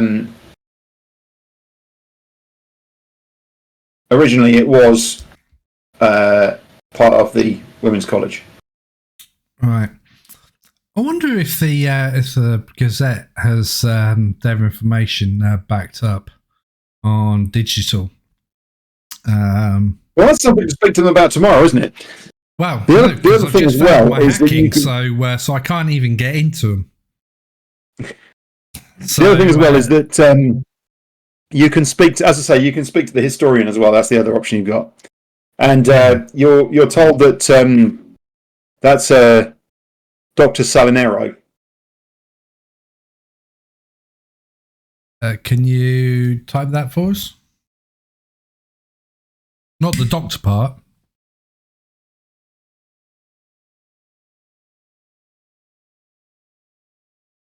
Sal N. Aero. Dr. Salinero. I was so wrong. That's all right. Yeah. So, you think you've probably exhausted all the possibilities for tonight, and then maybe it's a good chance to get a rest and then... Yep. Well, I was going to try and hack our own campus and see if the archives are also online.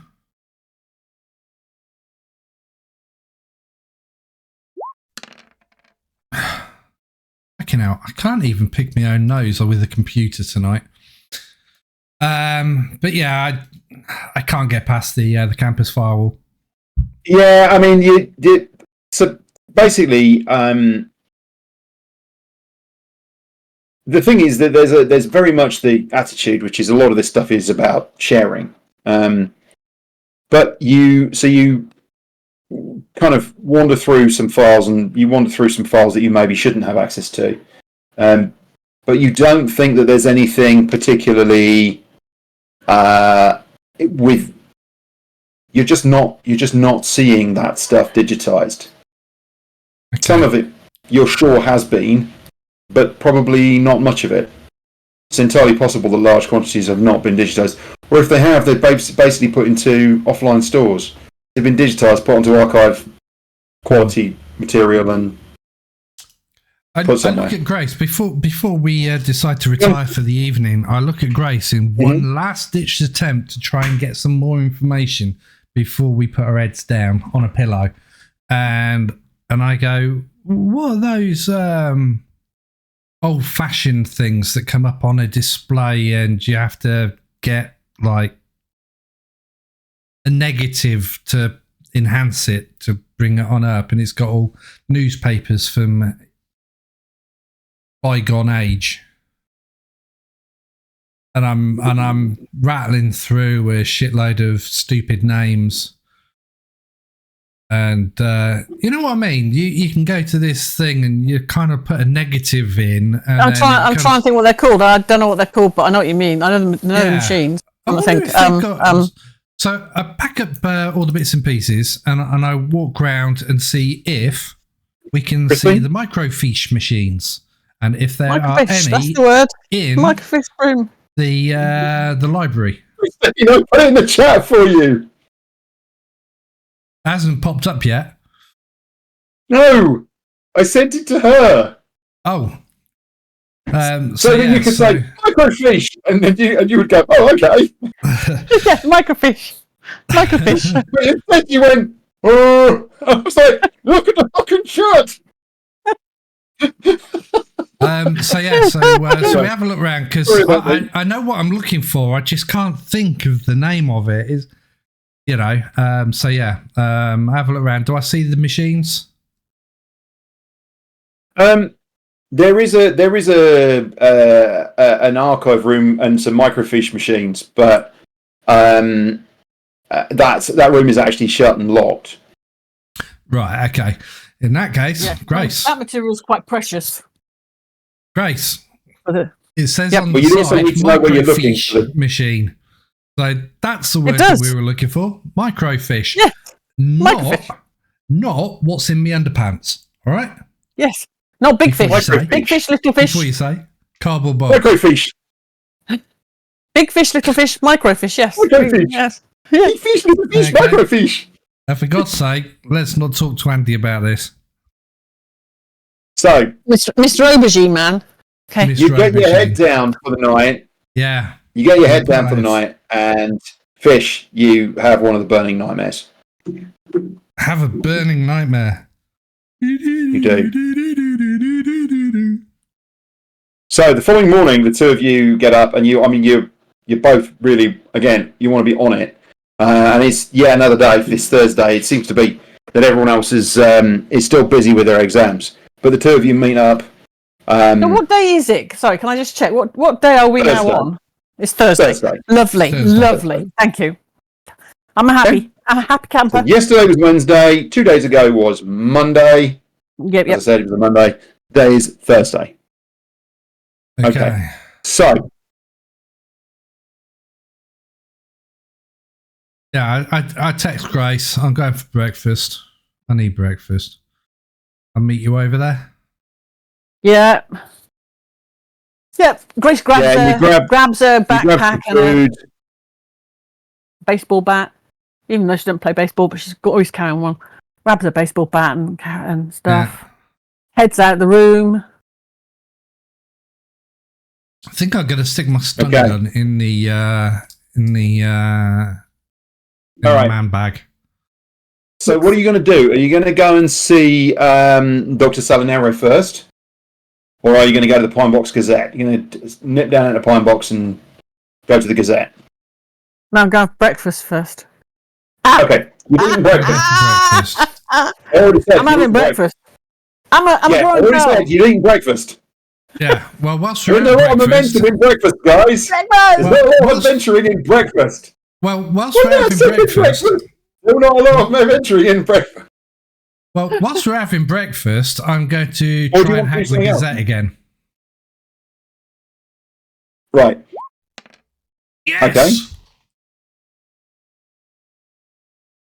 All right. And that's So you have access into the Gazette systems. What are you looking I have for? access into the Gazette system, so I have a look around and see if I can find out how far back their archives go. And then So you find an index within their systems. So basically what you do is you get into the admin system of their website. So their public website has a section in it where you can pay a fee and you can go and access their archives.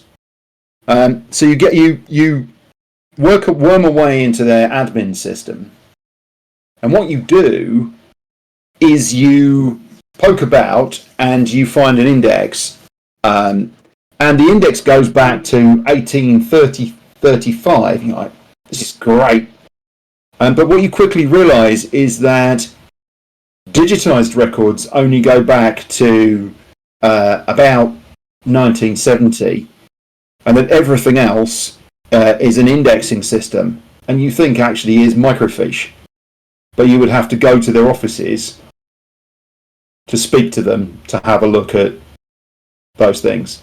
The problem with that is there is indexing of the kind of the basic information, but what you don't have is a search index.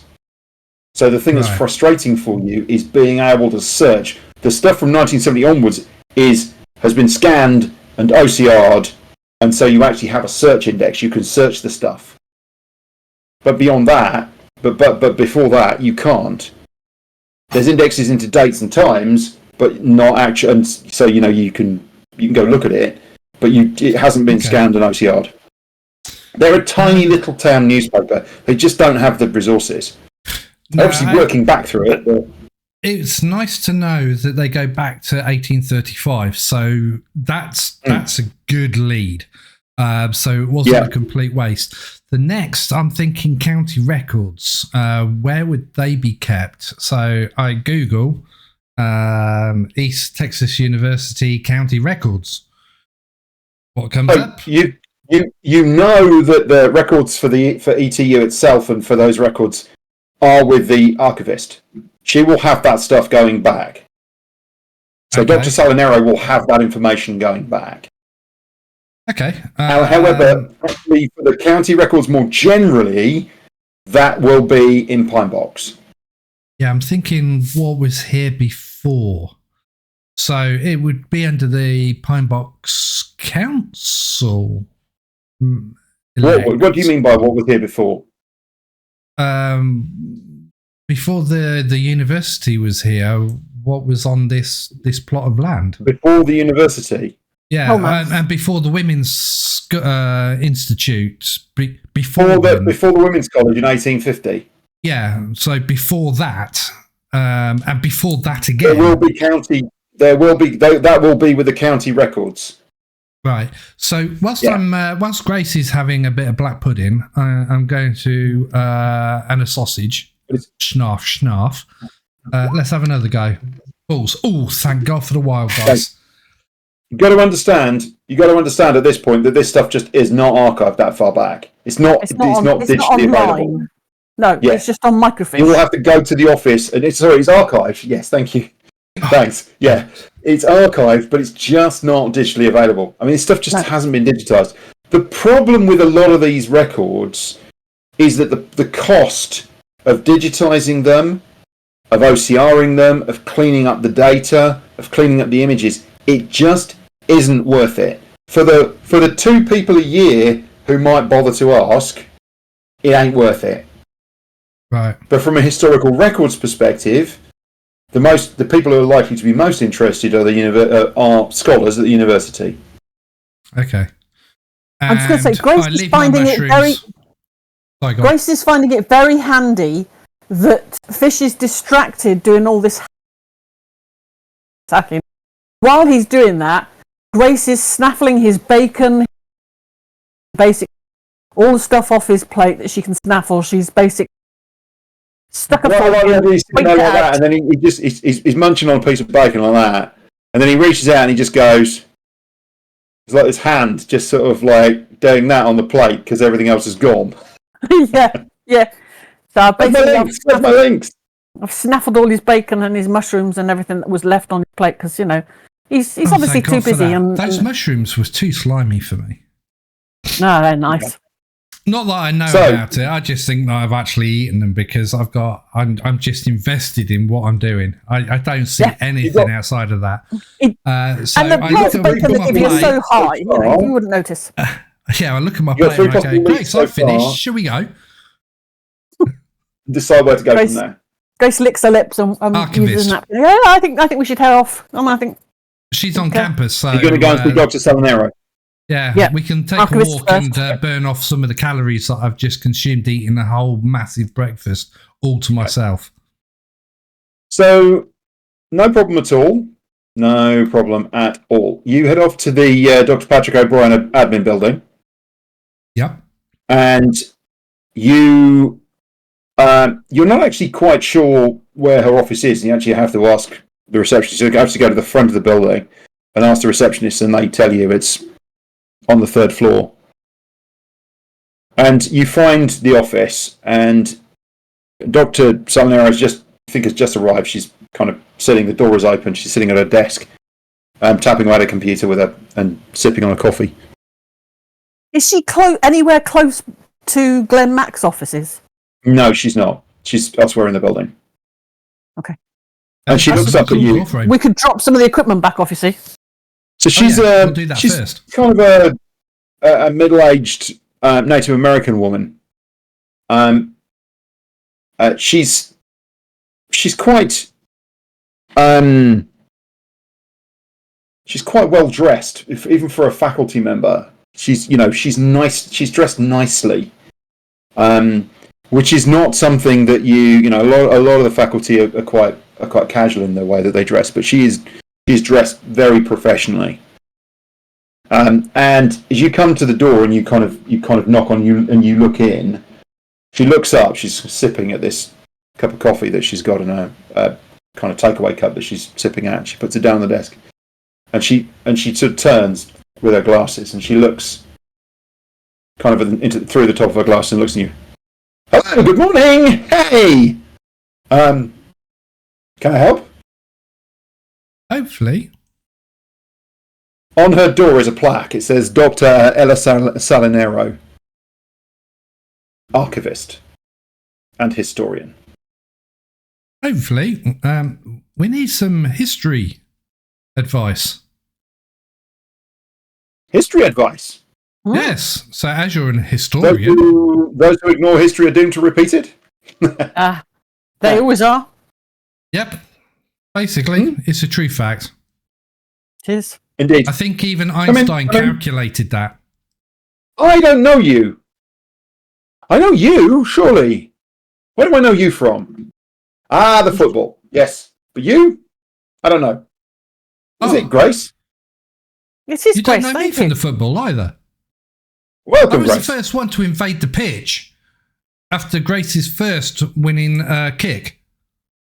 So how can I help you? Okay, really not impressed by that. Okay, mental note, catalogued. So, Grace was telling me that this site has a rich and unique history, and I was perplexed by the railway tracks and I can't get it out of my mind. So, we were wondering what was here before the university and before the women's college? Well, before ETU was the women's college. Yeah. And before that, cows. Cows? How many? Yes. Before that, probably trees. And the odd bison. Dr. Salinero, how many of the buildings here are original, based on the footprint of the original college? Well, the only remaining original building Don't say Is that the out loud. Holloway Suites. Holloway That's the only building left from the women's college. You know, but a number of other buildings have been knocked down. And this building, in fact, sits... I believe there were a number of smaller buildings that were on this particular site. But this area that we're in, really, the women's college was all around here.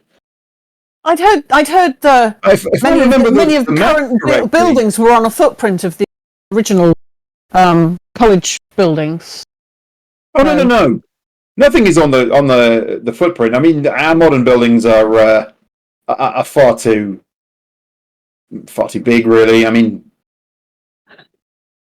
Oh, yeah. I mean, in the 1850s, they would have been wooden buildings.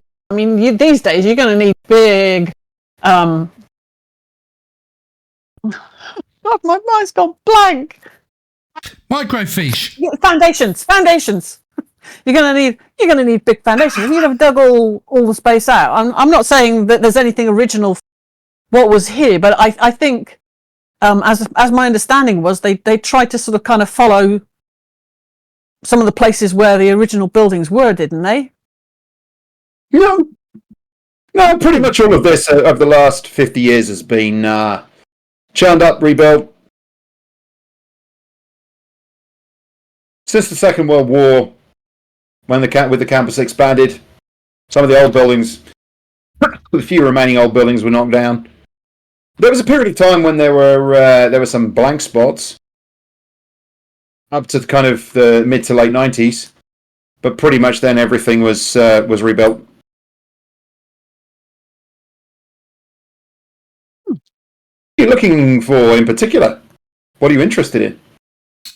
Well, if there was only cows and bisons before the women's college was built, then ideally, I'm looking for the plan of the women's college. Surely it can't all be down to building 28. I was going to say the Holloway Suites. I mean, knowing that's the only surviving building from the original college. So, have we got any plans of the original college and the building layouts? Yes, I have. Where can I get those? In my archives, I've got a series of them from over a number of years. I've got maps. Good. Probably going going all the way back. There's one for most years of the college's life. Could I have a look at them?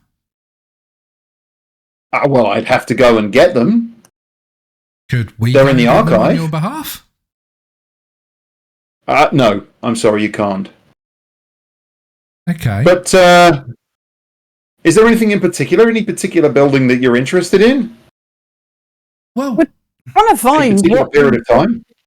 What was under? We're trying to find what buildings were in the area of. What building is it? 19? 25. No, it's 20 something. 19 and 25. 25. 19, yeah. 25. 1925. We're trying to find out if there was any buildings in the area that building 19 and building 25 are on. See if there was something around there. I don't know if you heard about it, but one of the cheerleaders had a nasty meeting with a woman in black. You see, and we're just trying to find out if there's a resident ghost in that area. We work a lot with Glenn Mack. Glenn Mack is well known amongst the other teachers. Yeah. So, Mackie's been saying there's ghosts again, huh? yeah, Max Well, in, you know. Max in Right? town again. Okay. Yeah. Crazy man. Now, There's no looking at such the thing as modern ghosts. layout, it wouldn't be inconceivable that, that there might have been something in that area. It's not too far from the Holloway Suites. Mm. Yeah, so if you think about the Big D, Yeah. I think about the Big D. this whole area here, this building here was part of the women's college, and they're only just over there. She points kind of through the wall, and she says, those buildings are only there. All this area was part of the women's college. But over the years, those buildings have been demolished and replaced. Hang on, she says, and she starts rattling away on her keyboard and clicking various things. So, 25 and 19 were built in 1998. They were. Sorry. So she's right. She says so. According to this, they were built on an area that had previously been a dormitory. Hang on, she says. She starts rattling away. Yeah, so that building was demolished in 1930. Yes, so that building was demolished in 1930. Hang on. And so she clicks again. Look. Come around, have a look.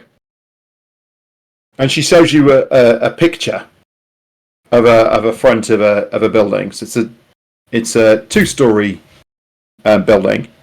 I guess that was probably built, I don't know, maybe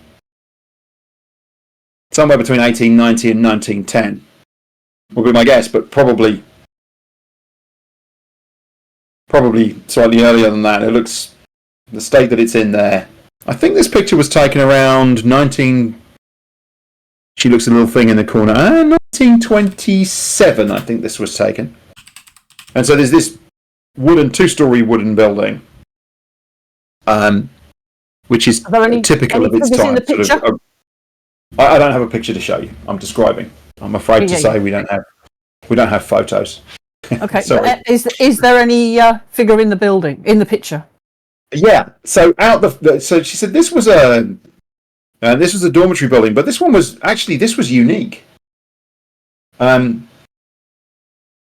This was inhabited by older students, and who could also bring their children, which was an incredibly progressive thing for the time.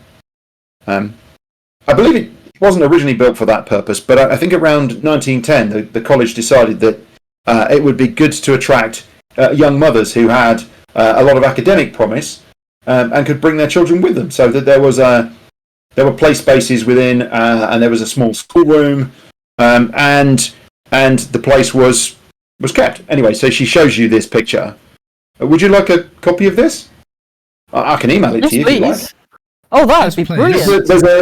There's what looks like. I think this was this was probably taken when in the summer, and you can see the various figures. Look, she says, and she zooms in right into the photo. It's really, really nicely taken scan. Actually, and it's been really nicely done. There's a few little spots on it, but it's really beautifully done. And there's these figures which you saw at a distance. You saw, and she zooms in with her. She rolls her mouse wheel and zooms right in, and you see this collection of figures and all of these people and these children. So they're all dressed up kind of in their fineries, all very very neat looking. And standing in the middle is a woman sort of stood on her own, not with any of the children. Very upright looking woman, with quite a severe look on her face, wearing this long black dress that comes all the way down to her feet. And both of you look at it, and it's like,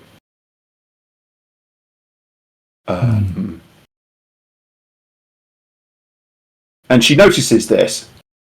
You all right? Anyway, look, give me your email. So you tell her your email address, and she rattles it in and sends it to you. Mine as well. Both of you. She just at the front without the. There you go.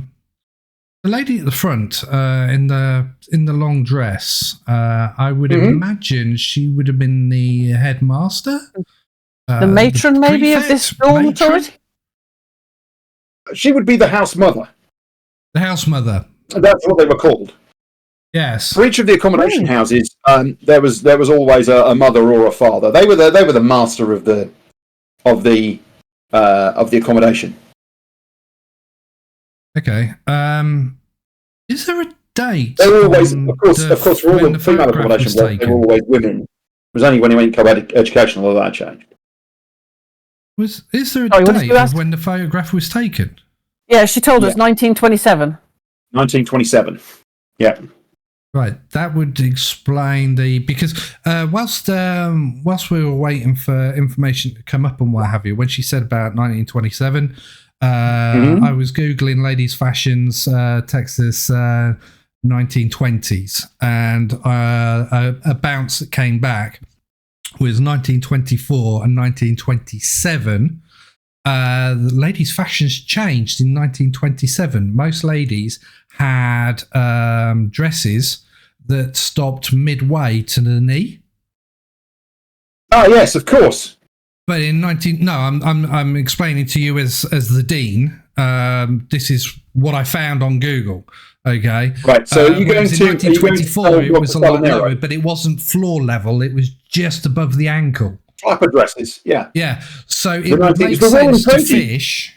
So it would make sense to fish that the woman was a lot older because she was before those times. He's wearing older style fashions, in other words. Yeah. So okay. She is not fashionably. You are correct. She is not fashionably dressed for the time. Yeah. Yeah. Have we got a name that the boarding lodge was the building that covers 19 and 25? Did it have a name? What, the building? Did the building have a name? Yeah. And also did we know who the house mother was? Is I she don't on have any record? references to names. No, that's what I thought you meant was the name of the woman. I don't. All these things are in the archive. I just happen to have this one, mainly because I thought that the picture was a great one, and I love the layout of this building. So when I was scanning these, to be precise, when my PhD candidate was scanning them. She said when we were scanning these, we picked these out because it was a good example of the building. I've got a number of these of other buildings around the campus, and she pulls up a thing and she flicks through, and you can see a number of other buildings.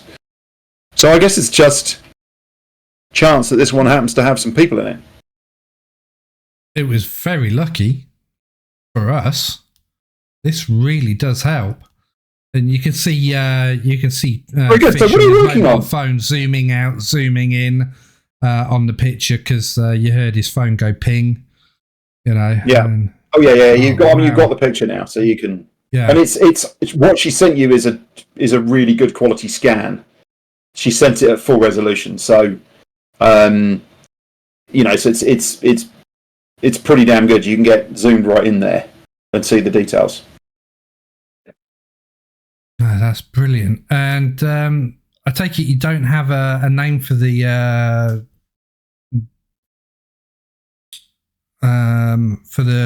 dormitory. You want the building name?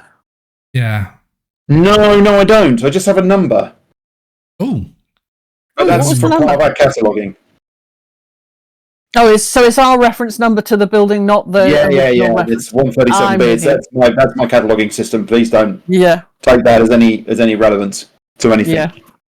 I'm sure it does have a name, but I don't have it here with me.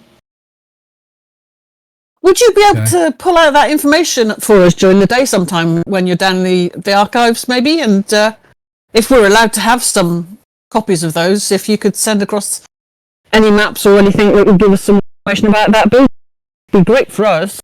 The research project we're doing for Glenn Mack, and that's okay with you?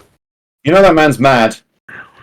Yes, Hey, well, but he you does know. he does like evidence to make sure that we've actually done our due diligence on any investigation that he. And you know he what? throws We're at students. us. We need the extra pennies. Every extra penny that we can get our hands on it. and Handy. merit. Hey, we're happy to research this stuff for him if that's what he wants us to do. He pays well. You know. I So understand. Maybe I should get the two of you to come and help me out with some of my scanning. yeah. Maybe act as my research assistant. Hey, I'd be very happy to do some of that for you. I'd have to fit it in around my training for football, of course, but, hey. I would love to do that. If what you want to do is earn some extra money, certainly, especially during recess. Oh, That during sounds like recess, really that sounds like a fun thing. I would love to do that. Love to see some of the old buildings and stuff. I love history. We're from England, you see. Curricular activities on the go. We're from Saves England our and we kind of brains understand the getting history stewed side of up. things. I understand. It's So the question is, do you now want to go to the Pine Box Gazette and look at their microfiche? Yeah, because I'd like to try and find out how this building ended. Was there some I don't traumatic know what's happening to you, Christine, but your audio's gone really weird. Sorry. Yeah. Are you eating your microphone at the moment? No, it's this. My headphones are. Ah, okay, right. You sound Sorry, you're wearing a gorgeous headset. again. There you go. Actually, Sound perfect again. before we go to the Pine Box, maybe going to Sherry, okay, and asking her to identify the child. No problem. That might be a good idea, because then we know the old woman, or the house matron, or the matron, the house mother. Sorry. So we know that that's potentially who she's seen. She'll confirm that. But what about the child? And if we could identify the child, maybe we might come across a microfiche about that child. So you message Sherry's roommate. Yeah. Okay. Well, actually, Grace, you message Jeannie. Yep. Jeannie Summers. And she says that they are at the gym. They're working on a routine, and Sherry's there. And so, if you want to come and have a chat, you can do. Not too far away. Yep, we'll Nope. walk in there. So you walk round the corner and you walk down to the gym. Yeah. Okay. This is what we call a bottle episode. It's like you're placing one place. And yeah, so you walk down, and Jeannie notices you, and she beckons Sherry over, and Sherry comes over and I grab my laptop says out. hi. She does. She still looks pretty. She looks pretty tired and pretty washed out.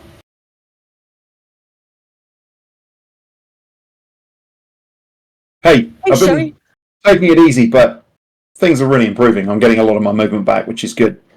I was really stiff at first. Fantastic.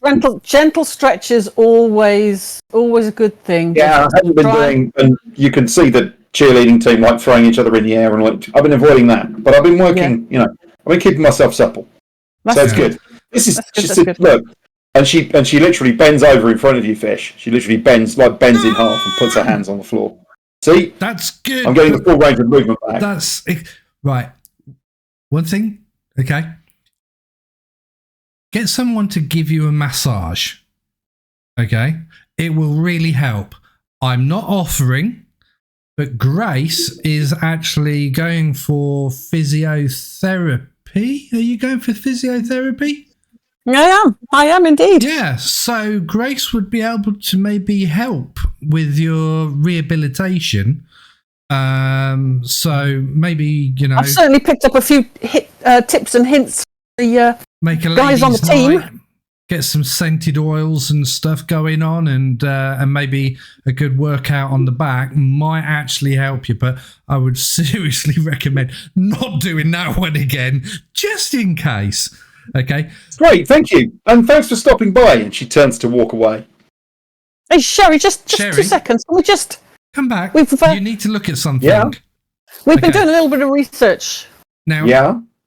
I said that I took you seriously. Both myself and Grace said that in your room the last time we met, which was only yesterday.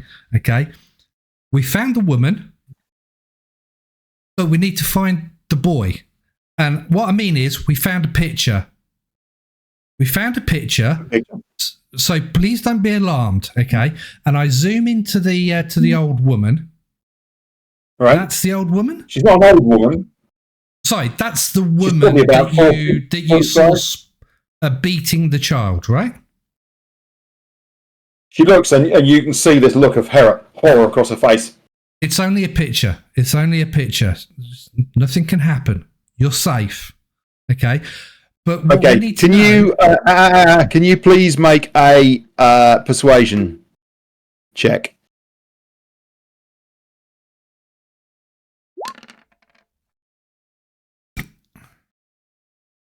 My doctor bedside manner. I'm not seeing any. Oh, you're right. It is just a picture, she says, and calms right down. Yeah, it's. I know. I did say it would be scary, but it is only a picture. But what we could really do with is, can you see the boy? Now it's a touch screen, so just move the photograph along left and right. So she moves it around, and she does the thing. Dang, that's the boy. When was this photo taken? 1927. Oh. But that's the boy there. Okay. I take a screenshot on my phone. Okay. I take a photograph of the laptop thing on my phone. Yeah. You see this little boy, and then then I can zoom out to see who the mother is, and then print screen. So I've got just that section with the mother and son centered. Okay. Yeah. Okay. And I say to Sherry, thank you so much. I hope that things get better for you. If you ever need, I'm only on the other side of the campus, so not a problem at all. And Grace has got my telephone number, so if you ever need any advice on most things, even if it's just an ear to listen, it's not a problem. It is a fun ear to bend, Sherry. You could do worse than bending that ear.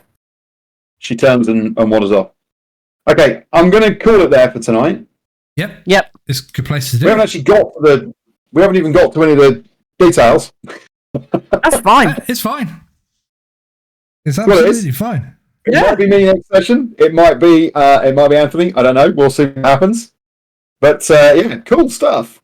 Well, maybe Anthony could play Tomo. You have a bunch of leads. You have a bunch of places you can go and find information out. You have a bunch of information as well, so that's cool. Yeah. So you can decide what your approach is going to be. And you didn't make me roll a penny once. Yes. Didn't need to spend a penny. Didn't need to spend a penny. No. You only have 2 pennies. Oh, my precious pennies are still mine. There's a big thing at the top of my page of notes. Combat free. Yeah, no, literally, it's like, no, this is not about fighting. This is a different kind of fashion. I want to do something a little bit different. Try something out, Yeah. Anyway, that's super cool, and we'll say farewell to our viewers, and hopefully we'll catch you next time, folks. Indeed. Bye for now. Be good now.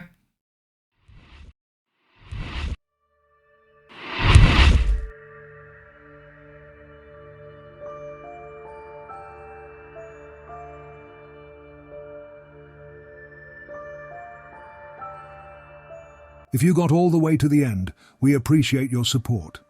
Thank you for watching the NVRA whilst we bring you content of different games. If you like what we have done, please like and subscribe.